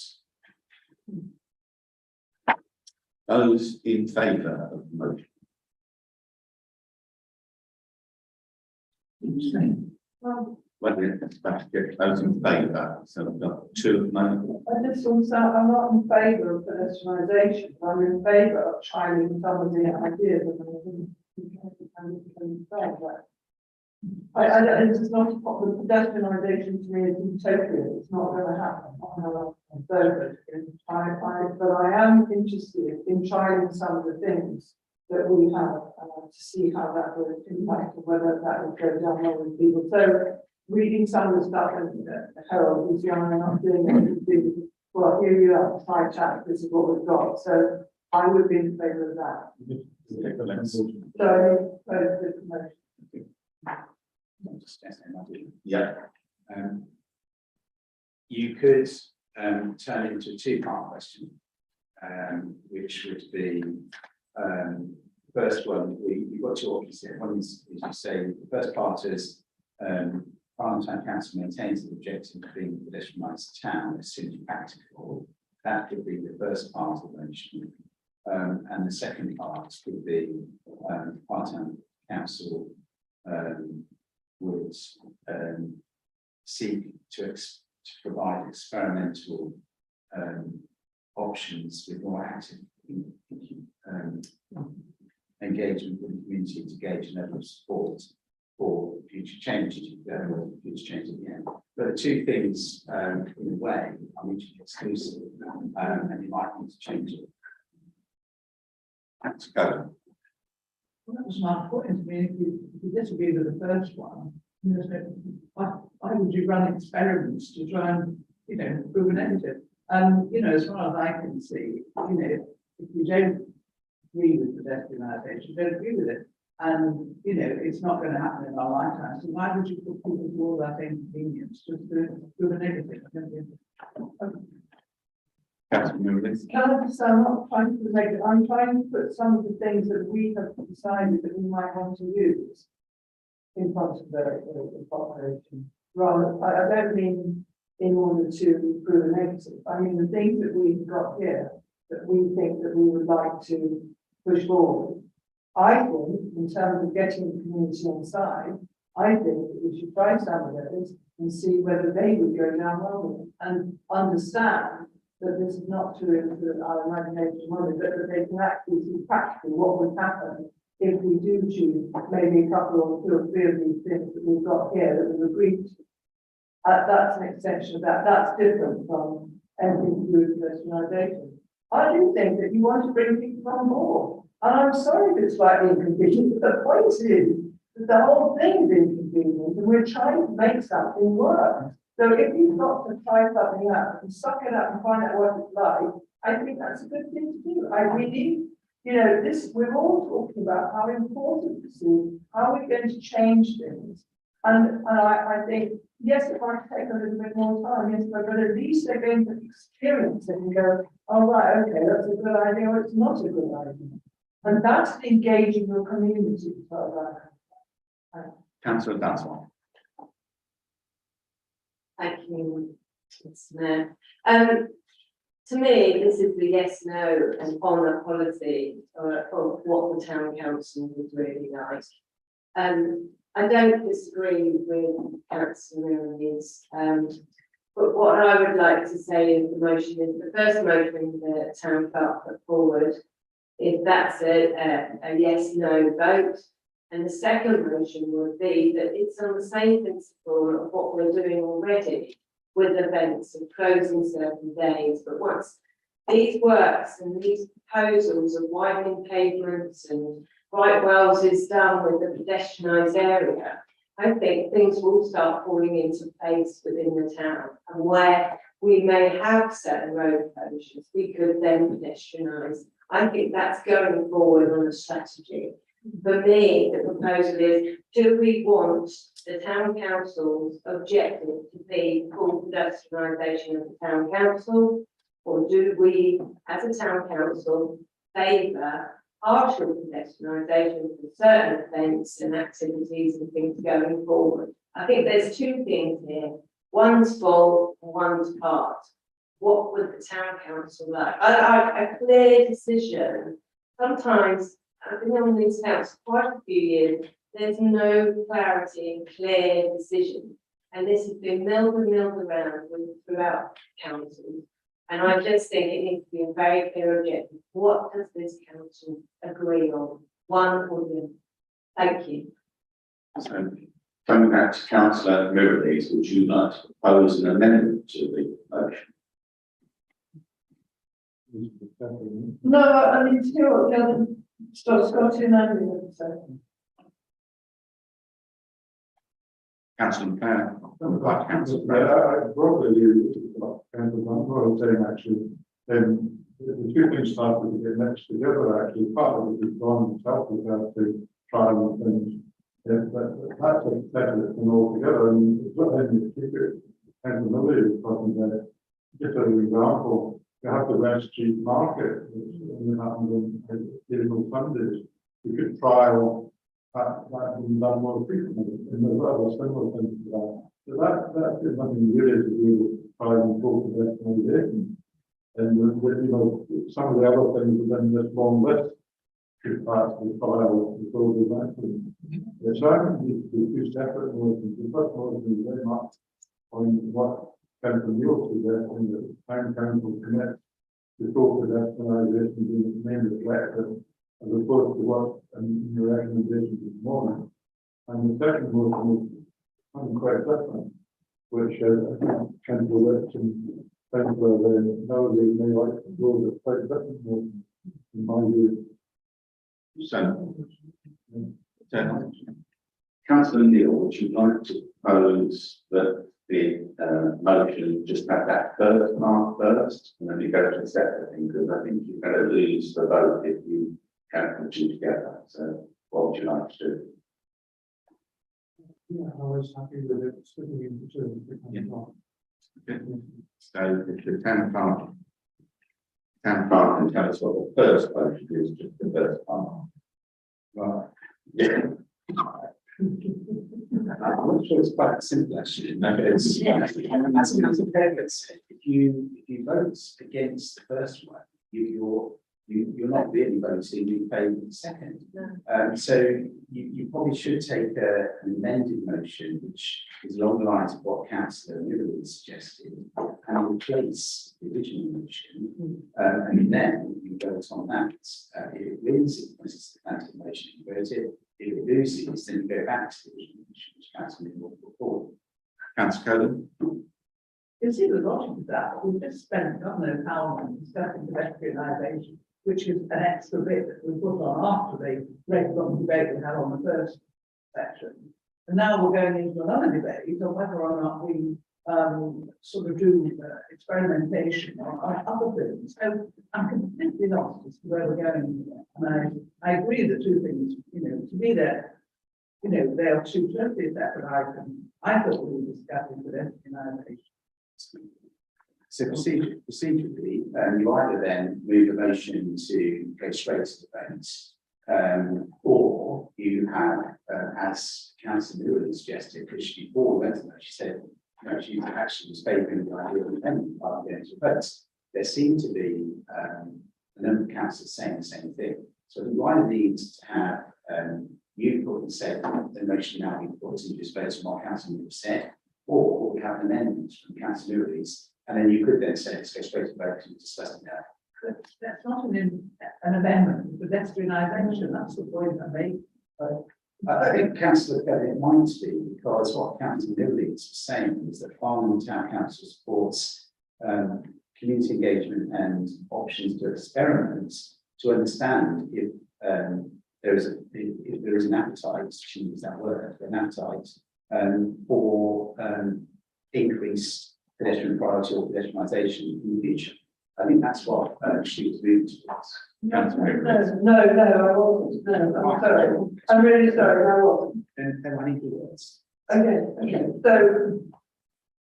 So what it is actually like, it's absolutely separate from what John was saying, although John instigated the concept of having experiments and trials and things, okay? And I'm sorry, I've learned that thing, but what I feel is that no, I'm not going to vote in any way for pedestrianisation, for pedestrianisation. I'm suggesting something completely separate, which is, I just picked up on the idea of trialing things, which came about through John's idea of trialing his own concept of having full pedestrianisation. No, I'm not want to do it. What I'd like us to do is what we have here is actually doing some trials and experimentation of what we have proposed.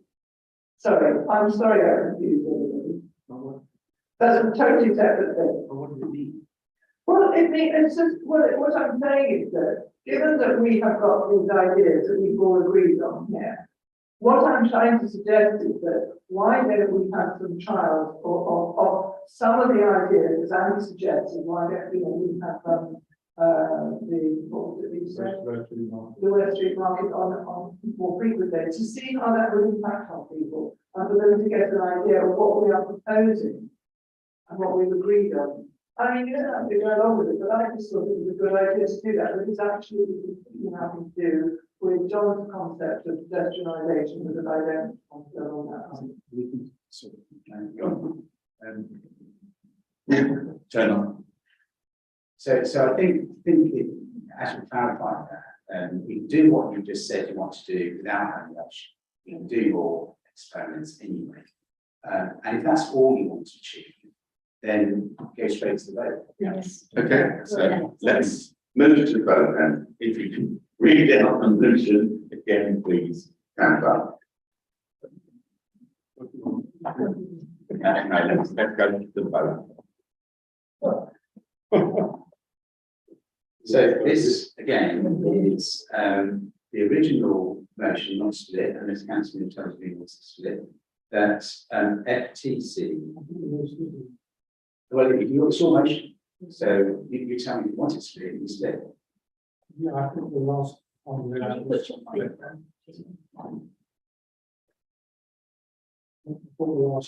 Okay. So Point of order. can I propose that the motion that you've just read, equal, I think we're all getting better. If we totally get on with it. Okay, have you got a seconder? Is that agreed? Okay, the motion is read by the town clerk. The full motion. So Farnham Town Council maintains its objective of being a pedestrian town as soon as practical. That's the first one. Council Minister by the second one, which is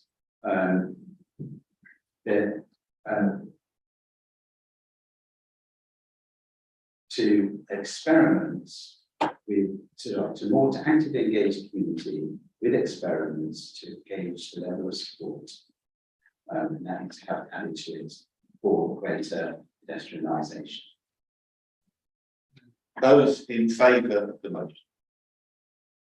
Essentially, pass or they pass. Those against? Abstentions? Motion is lost. Okay.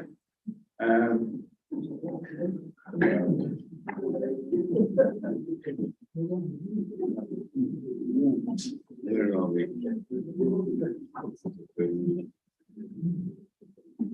So part two, second part two, to receive a verbal update on significant matters from community enhancement, council Dixon.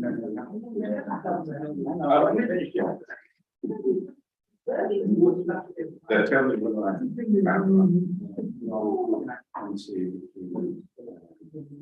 Recommendation.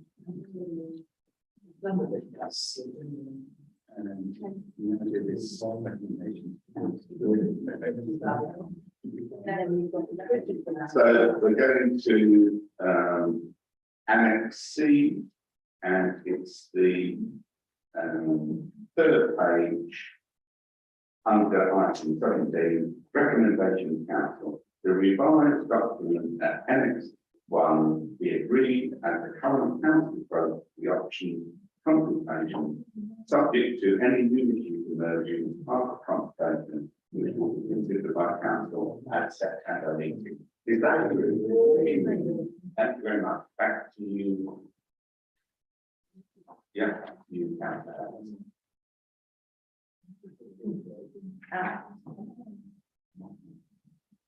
May I? Looking at what we have coming up about the Rectory Bridge, I think we've discussed it to death. Can I suggest we move straight to the vote on that too? So the recommendation is. Anyone against? Yeah. Anyone against? Is that agreed? Back to you, Councillor Evans. The next item was contracts and assets update. You've got the information there. I don't know if there's any questions. Otherwise, I propose that we move on to item 7, which is Harold Chapels.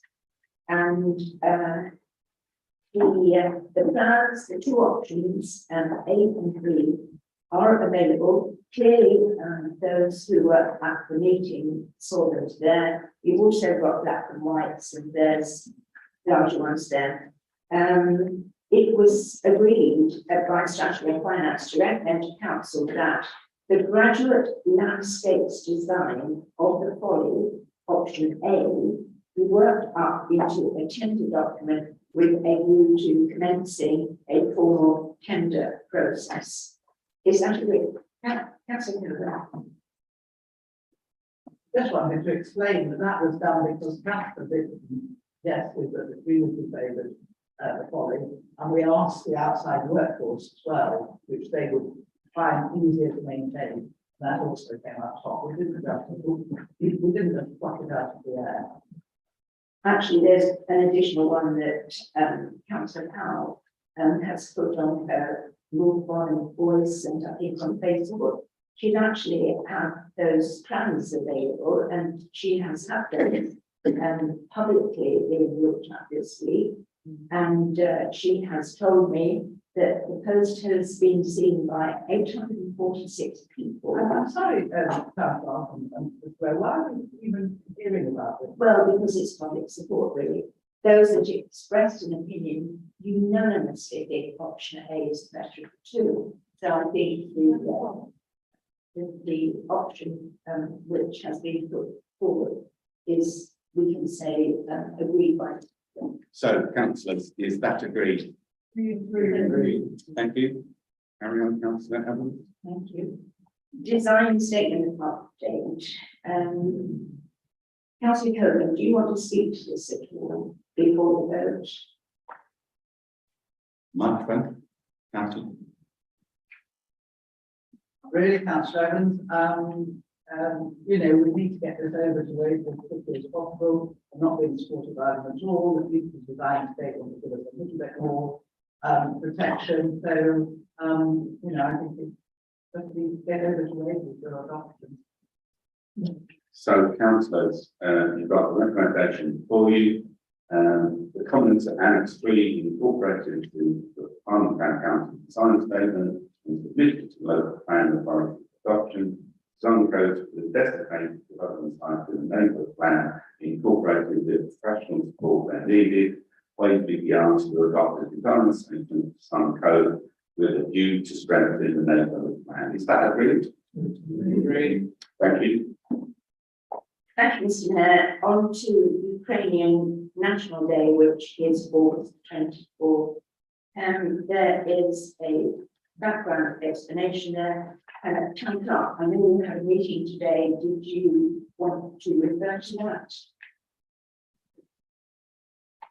If I may, Mr. Mayor, there's very positive interest in this event taking place, although there are concerns among some that because it is Ukraine's National Day, there may well be an intensity of activity in Russia in Ukraine on that day. But those people who are here feel that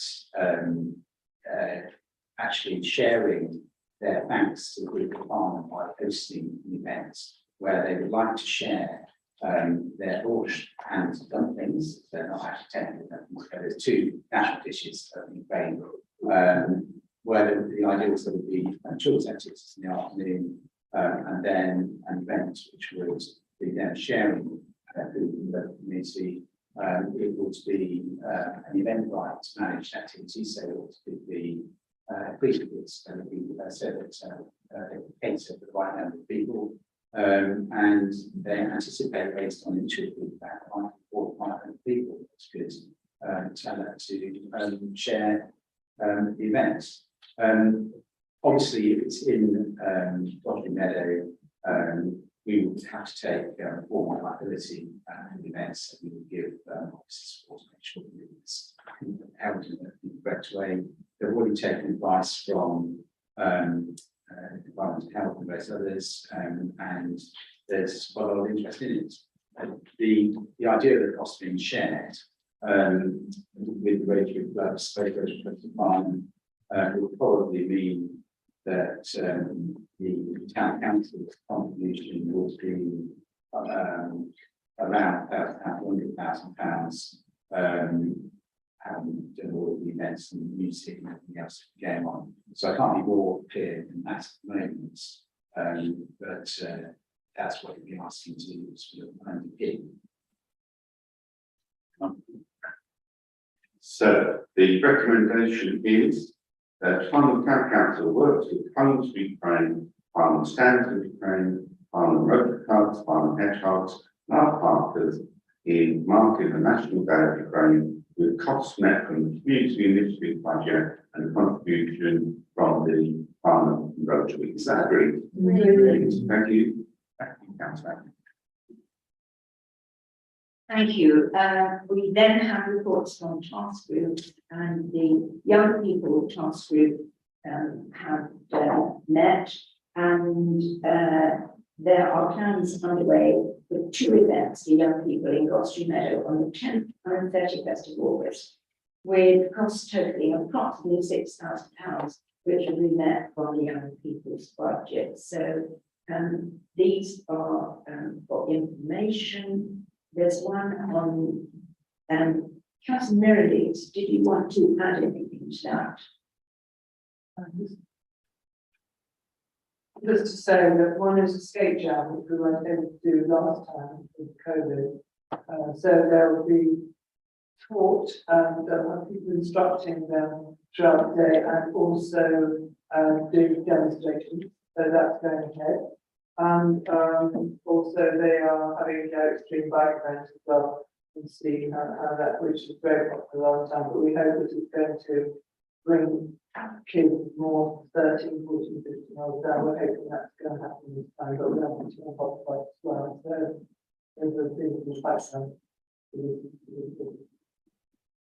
Thank you. Does anybody on the working group want to come in on that design for the riverside sculpture? It will be incorporated in the community involvement event, hopefully during October month. Does anyone want to give any more details? No.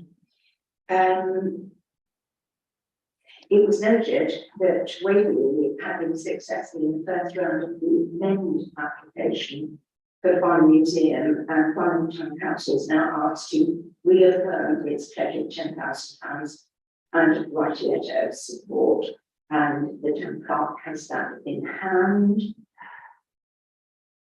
No hands up. The IPG group have not met. There's really that discussion could take place in our working group once we knew when it was going to be. However, it was noted that progressing the design code would require a meeting over the summer. I know that we're full of meetings. Yes, Depends on your priority, doesn't it? You know, I think it's actually FIP is stuck. The lighthouse is much of what we do here. And we end up with things that are very important. And about 5 minutes ago, when we're all past caring, you know, we've got to get this design code. We are totally on our own at the moment. They are not backing us. They're not backing our neighbours. And even though at the local town part 2 examination, it was very, very clear that the inspector not only respected local town part 1, but also the delegation that was given to the neighbourhood plan in that examination. So we're on our own, and the only thing we can do now, apart from pray and hope that something happens in quicker time than I fear, is to go for something like a design code. Now, if we're going to get that through and in time to save our plan before all these speculative applications come in for appeal, then we've got to get on with it. We've got to have a meeting, and we've got to get consultants appointed, and we've got to get going on this quickly. Because otherwise, you know, we're going to be far too late, and by the time we get through this, we'll have all these speculative developments filled out. So we've actually agreed the recommendations at item 8, so I don't think there's anything else on there. This is a meeting. There's another meeting. Sorry. But these are meetings, that's what I'm talking about. I completely, can I just say, I completely agree with Carol Cohen on this. Sitting in Westerly planning is absolutely heartbreaking at the moment. And there are several very large speculative developments are going into review or coming for decisions. And we have not got a leg to stand on. The design code is different to the design statement. But if we can pass the design code in each of our neighbourhoods as quickly as possible, it will refresh the neighbourhood plans, and that will give us additional protection under law and will enable us to stop the developers and these egregious predatory developers in their tracks. So we really must have that IPG group, you know, this week. I mean, not do it Thursday, probably not. But yeah, I'm happy to come to the meeting tomorrow morning. This is so important. It's really, the other thing I would say, on the front page of Farnham Herald today, Dunsfold Park, the sale from Trinity to whoever has fallen through. And until they build, they only have to build 200,000 or 300 houses on that site, but 2,600 planned. Until they build any houses on that, Farnham is going to be under pressure and targeted again and again and again. And it's probably going to be 3 years before Dunsfold Park. It's an absolute tragedy for us, but we absolutely need to find our own corners on it. Thank you. Thank you. Town clerk, do you want to come in? You know your priorities, how quickly is it on your list that a meeting can be organised?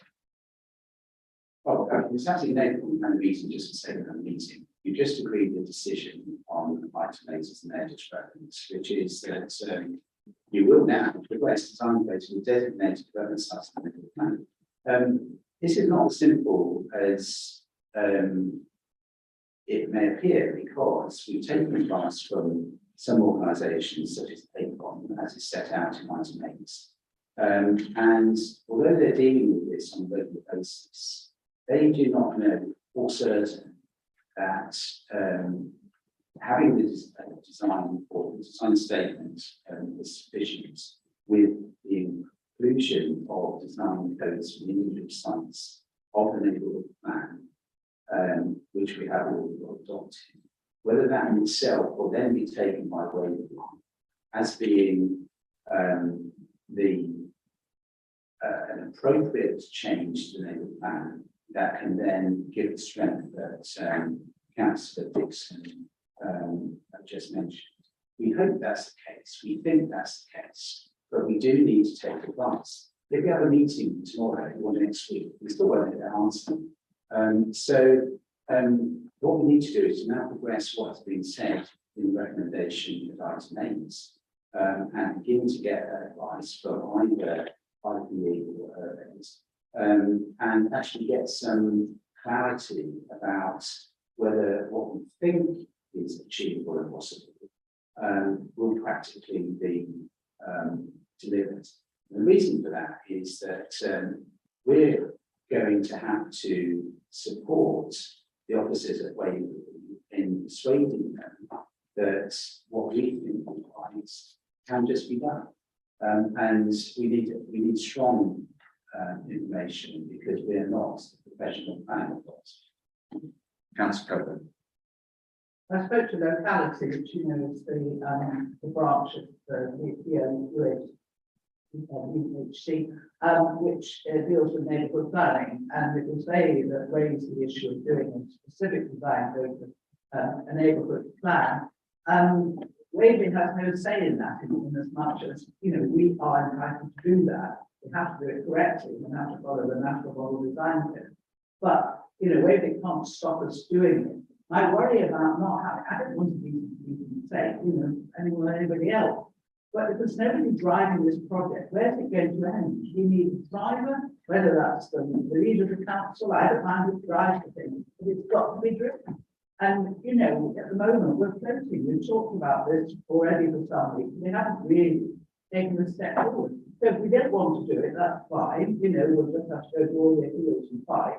Or we drive it forward as a project from tomorrow. And just ask those questions. And as I say, if we haven't got a leader of IPG, then I haven't got anyone who's going to lead this project, then it's not going to go anywhere.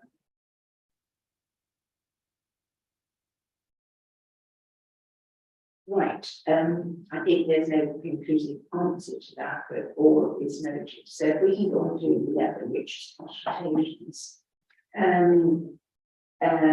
The climate change and sustainability SPD, they're being drafted by Jenny. I'll be lucky that lying on the back, she can still do all this work. And will be submitted to Waverley, and the Dempster Trust, it was agreed to recommend the nominee to the council, which I believe we are doing. Mr. John Clark. Just speaking with the scheme delegation, I was going to say later, that has been submitted to the climate change and sustainability, as we've done on the last Friday, so it's Friday. The second item, I must apologise, Councillor, I haven't actually brought the name of the nominee with me. It is a lady who has been very much actively involved in the sort of work the Dempster Trust encourages, and technically we have to really sign the name off. Can I send it round to the name of the nominee to council, councillors, and subject to no adverse comments, that we can confirm that? I think it's Jackie to do that. So, is that agreed? Agreed. Thank you. Then we come on to what dates again, but you will recall that last council, it was decided that the matter did not proceed further at this stage until there was more clarity over the cafe or the playground refurbishment.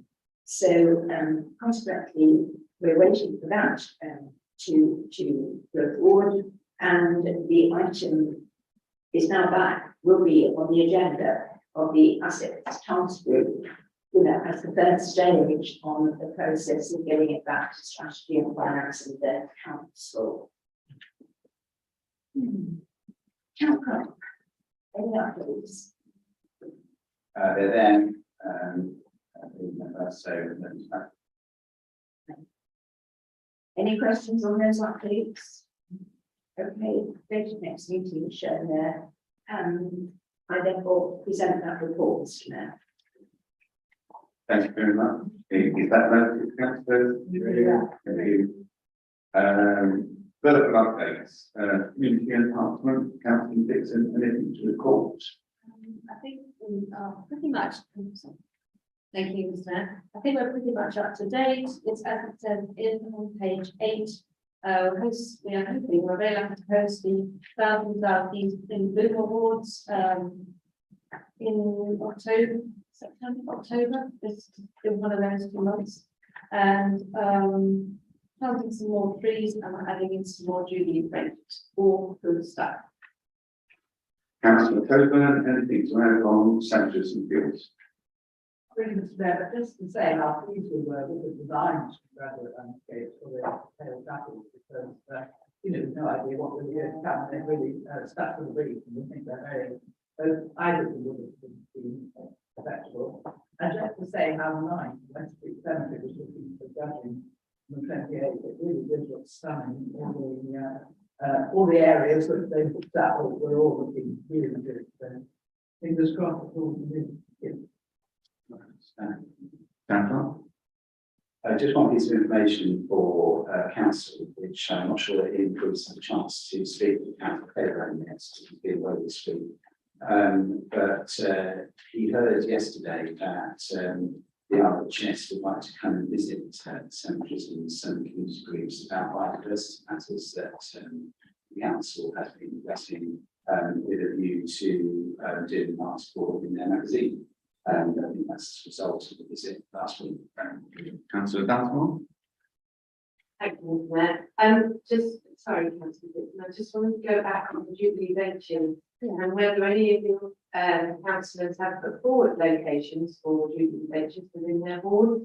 Just as a reminder, just for the support of the officers, we had discussed at the asset meeting and community enhancement about providing a Jubilee Ventures board. And we're looking for locations, and the officers are looking, but if anybody or any councillors have any significant locations you'd like to see a bench, please do that. Obviously in green. That brings us on to item 8, planning and licensing applications on the councillor Fred. Thank you, Mayor. The meeting I'm involved on are the ones 4th and 18th of July and the 1st of August. And the keen, large, potentially controversial matters, there were 10 applications in July and August. Other important ones, 15, and routine ones numbered 63, which came to a total of 8. However, previous meetings were held on the 23rd of May and the 6th of 20th of June, and they had 19 key ones, 22 important ones, and 17 routine ones. Sorry about the complication here. We've got 6 meetings. The total number of applications is 199, which is a pity because there's a bit more effort. Sure, we could have made it 200. These include numerous trees, prior approval, non-material amendments, issues of conservation areas, appeals, licensing applications, and irrigating amendments that are made immediately prior to submission. So, having got through that, three appendices concerned are in the James. And at this point, I want to give particular thanks to planning officer James Q, who has labored throughout, despite having a painful ankle break, and has done so with great efficiency. Continuing troublesome domestic issues, I am leaving unchanged, because nothing must have happened. If anything, I suspect things have got to be worse, but I'll say no more. The important items of the council's note are in the order, 40 July. Once more, the Compton Lane waiving application for 146 dwellings, rears its ugly head. And once more, it has been stoutly resisted. A 5G transmission mast proposal rears an even uglier head, 20 metres over South Street. You probably all seen pictures, and the adornment of full cabins on the adjacent path.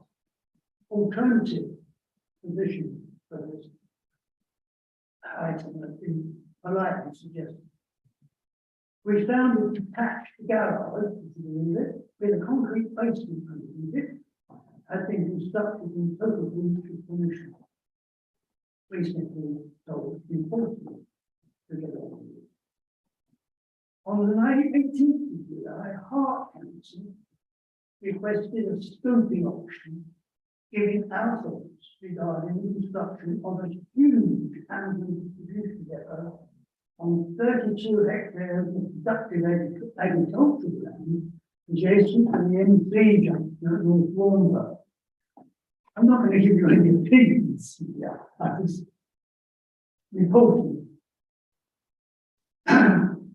You can see, as a result of such a depot, the amount of traffic will be using the 286 will increase enormously, and it will be passing to the east and to the south, and will greatly hinder farm development.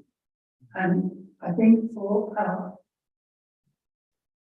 infrastructure project to proceed without including incessant those things is irresponsible. We've had 96 objections regarding a proposal to construct an artificial grass ditch at Moor Park for extension. I don't think many of you supported. I noticed a suspicious number of applications for large annex outbuildings for home workers, and these ancillaries remain houses, of course. It's basically very well, perhaps I'm becoming paranoid. Presentations have been made to our working group concerning first the design for an Islamic burial centre behind John Church in Hay, and also for a mixed development of Tower Institute, incorporating 41 affordable dwellings in Monkton Lane. This is a very strange combination, that is unique, and I don't think it's going to work. It's outside the neighbourhood plan zone, and is in conflict with the emerging with the local plan. And I don't know how that happens, but it happens. That's crazy. You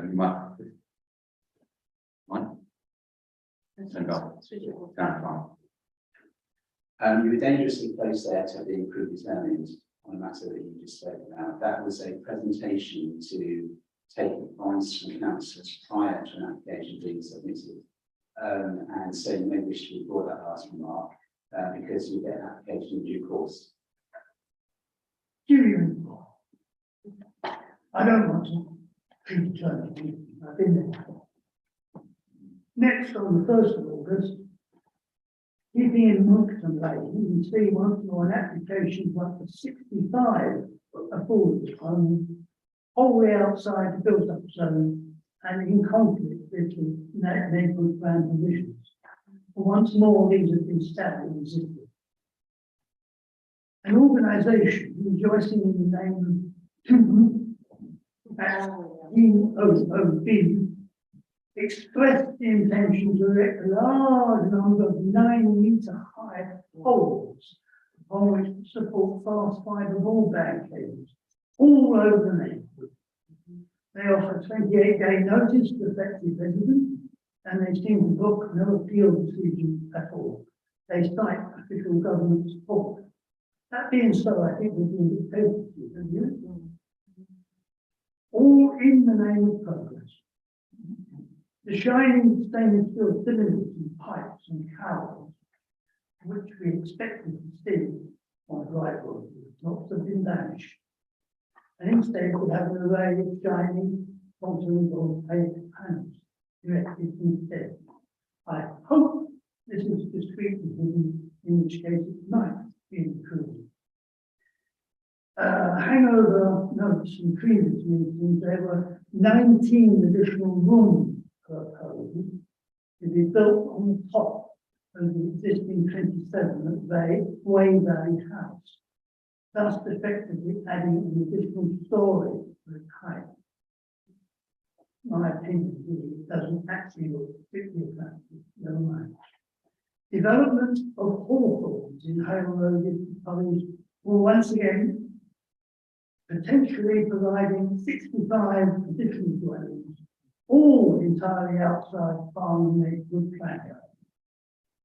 A large repeat proposal has been made for the development of 140 dwellings in Lower Valley Lane, yet again, and they've all been robustly pre-existing.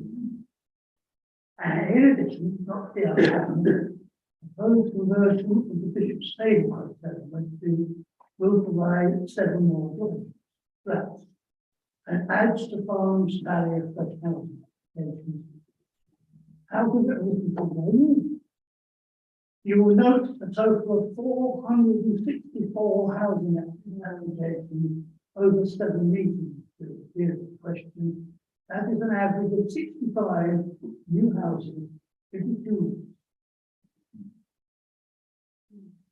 Hence, being so busy and preventing me from checking on the hot crossing season in on that. But I'm assured by others that the pensions are still in place and good for cheer. Don't you mind off this, Councillor Fraser? Councillor Go. Yes, I just wanted to clarify the position of, the designation of the land in Farnham Park. Because some councillors don't seem to understand what the designation is. The part of the land is designated as a woodland cemetery. And by a woodland cemetery, you cannot have headstones or anything above ground. So anything above ground on that land is totally unacceptable. And at the same time, we then put into the review of the neighbourhood plan some extra sand, in fact, joining. We were rather let down, I have to say, by the way the executive, because the talks were ongoing, but I started them again with the officers at Waverley to see if we can get some sort of solution on that site to get what we've always wanted, which is an extension to the town across that site. That's what the residents want. It's actually very good for Waverley because Waverley has been run out of sand.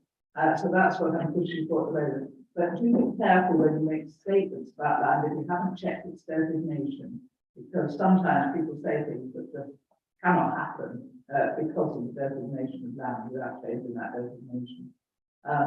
But the fact goes on, as Councillor Fraser just said, all the applications we expected to come in and more are in, and we cannot at the moment defend them because Wales does not have a flag house now. Councillor Dixon. Thank you. Just to talk about the tomb masts. There's been a considerable amount of complaints come through to myself and to other councillors about these from our, it is mostly at the moment in Heath End and in Hale. The particularly Willow Way, for instance, they were put, they've actually had so many complaints from Willow Way. So there's individuals, not councils, going onto the tomb website and complaining that actually they stopped, putting and they putting the pillars into Winnoway for the time being. There was actually, this has been very egregious in that Hampton two didn't know where Aldershot ended. So they started stuffing, bits of plastic on lampposts all the way up to North Farnham, thinking we were part of Aldershot. And what they applied to Rushmore, where she put the posts in. So don't assume that these people have got any sense of geography. They have now put in 28 applications to Waverley, and I've asked Waverley to give us a full list of where they are. But if there are any in Farnham, there's North Farnham and Tubers, and apparently there's a company called Swift that lives South Farnham. So it's two different companies. And yes, it has got government support. Apparently it's government support under the levelling up agenda. But apparently we are part of the rural economy. Never noticed that before. And that's why we're getting this wonderful invasion. And it's too expensive to put the cables underground. So we have to resist it. If you see them after the order is to write the tubes quickly as possible. Thank you very much, everyone. Moving on to part 2, items to note. Councillor, item 9, any actions under the scheme implementation? I mentioned that earlier, so I'll report on this section. Thank you very much. Reports from other councils. Anyone want to report from other council? Councillor Kerr. Very briefly, I think in some of the next summer, I mentioned that I would be having a meeting with rating officers. Had that meeting, Councillor Beeman was there, and the idea was to get across, well, to avoid having another meeting like the June and rest of the meeting, which was really atrocious. And I hope we've made some progress on this. The officers are very receptive, but there'll come a point where we're going to have to agree to disagree, I'm sure. But I still maintain that the neighbourhood plan does carry weight in the process, which is the point I'm sort of constantly trying to say, because certainly in the Hawthorne's report, the officers really dismissed the neighbourhood plan, just said, almost we can't take it into account in the 5-year housing and supply, so we'll just recommend granting. I'm hoping that future reports are a little more positive towards the neighbourhood plan, because quite frankly, we have selected our site as we were delegated to do, using criteria. And as I said earlier, the local plan part 2 examination, they never queried the Farnham neighbourhood plan or local plan part 1. The inspector and all the opposing QC were looking at sites not in Farnham. So, I think we're on strong ground here. I've still got to make the case. I sincerely hope the chairman of Western will also back me, because, we cannot, as I say, we can't be seen to be in opposition in public. It looks so bad. The neighbourhood plan is part of the development plan. So as far as I am concerned, if you criticise Farnham's neighbourhood plan, you're criticising your own development plan. And that doesn't make sense. Any other reports from outside bodies? Yeah. Just another information really. We're currently away, well, we've 2 possibilities up for review in this town. One of which is the 74, which is a school day service from Upper Hill, East End, Backshot Lee to Wayne School. And the other one is in fact the 46 route, which is the one from South Farnham, between Farnham, Dublin and Guildford. That route. Both results have been announced, but not known yet, and the women will put it on the 7th of August. If you can see what was then supported in particular is one of the most heavily subsidized services in the country. I mean, 6-figure sum. I'm interested to see what decision can reach. Councillor McLeod. Thank you, Mr. Mayor. I just wanted to refer to this master convention South Street. I've actually asked Sally if we can come up with an objection to that one. It's very difficult to object to actually. I've suggested to the MITT maybe they will come up with a safety issue connected with what will happen in the MIT. I'm going to attempt to do that. Councillor Dixon? It's just to say that the Farnham Fringe Festival Committee met again this week and we've set the dates for next year's festival to be 29th of June until the middle of July. We'll be looking to have a launch event in October and also hoping to meet up with the officers and the event manager so we can coordinate. In particular, the strong interest to be involved with the youth in the park event, which I think hopefully falls within a date, but that's what we need to discover. Thank you. Thank you. Any other reports from outside bodies? In that case, the date of the next meeting is September the 15th, 2022. We have no confidential items, so have a good summer and I'll see you in September. So, meeting closed at 9:42.